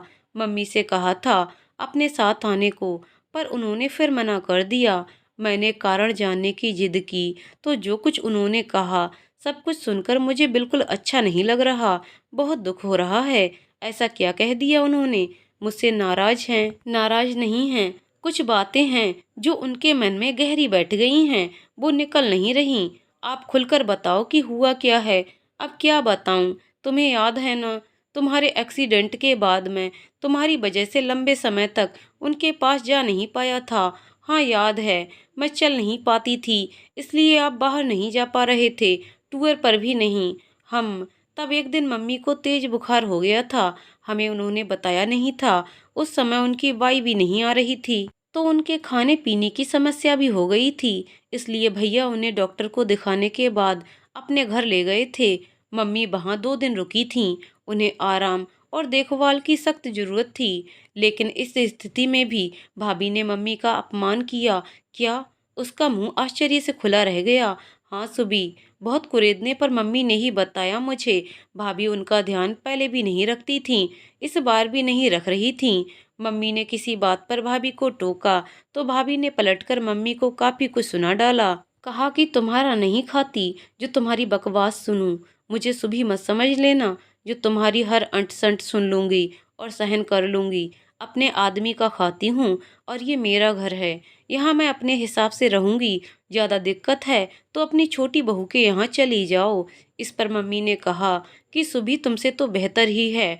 तब भाभी ने मम्मी से कह दिया कि तुमने जो किया है उसके साथ अब तो वो भी गिन गिन कर तुमसे बदला ना ले ले तो कहना। हे राम, छी! बदला लेने वाली बात कितनी निकृष्ट है। उसे बहुत बुरा लगा था ये सुनकर। बस यही बात है, मम्मी अब डरने लगी हैं कि अब यदि वे यहाँ आईं तो तुम भी उनका अपमान करने से चूकोगी नहीं। वे कह रही थीं कि उन्हें एहसास है कि तुम्हारे साथ बहुत गलत हुआ, उन्होंने अति कर दी थी और आज इस बात का उन्हें अफसोस भी होता है। पर अब वे इसी बात से डरने लगी हैं कि अब तुम्हारा समय है और तुम उनसे बदला लोगी। वे बहुत स्वाभिमानी हैं, वे अकेले मर जाएंगी पर अब किसी के घर नहीं जाएंगी, इसलिए हमारे लाख मनाने पर भी वे नहीं आईं। ओह, ये बात है, पर मैंने पूरे दिल से उन्हें बुलाना चाहा था, बदला लेने के लिए नहीं। वे आती तो मेरी बच्ची को भी दादी का प्यार मिलता रहता। जानती हो, पहली बार उन्होंने तुम्हारे लिए कहा कि भगवान सुबह जैसी बेटी सबको दे, जिसने विपरीत परिस्थितियों में भी अपनी माँ का इतना ख्याल रखा। जबकि एक मेरा बड़ा बेटा है जिसकी बीबी मेरा अपमान करती रही और वो चुपचाप खड़ा सब देखता रहा। एक बार भी अपनी पत्नी को चुप कराने या डांटने की बजाय मुझे ही मेरे घर वापस छोड़ गया। सुबह हैरानी से सब सुने जा रही थी। सासू माँ के साथ इतना कुछ घटित हो गया, ये सब उसके लिए अप्रत्याशित था। अब समझी वो कि जेठानी जी क्यों दिवाली जैसे त्योहार पर भी ससुराल नहीं आई। किसी और के कहने से मम्मी जी ने मेरे प्रति ग्रंथि पाल ली कि मैं भी ऐसा करूंगी। काश वो एक बार यहाँ आ जाती, मैं उनकी सारी गलतफहमियां दूर कर देती। वो नहीं आएंगी, ये उनका अंतिम फैसला है। कितने क्षोभ से भर गई थी वह। उसको अब भी उसकी सास पहचान नहीं पाई थी। वह ऐसी तो नहीं कि किसी से बदला ले।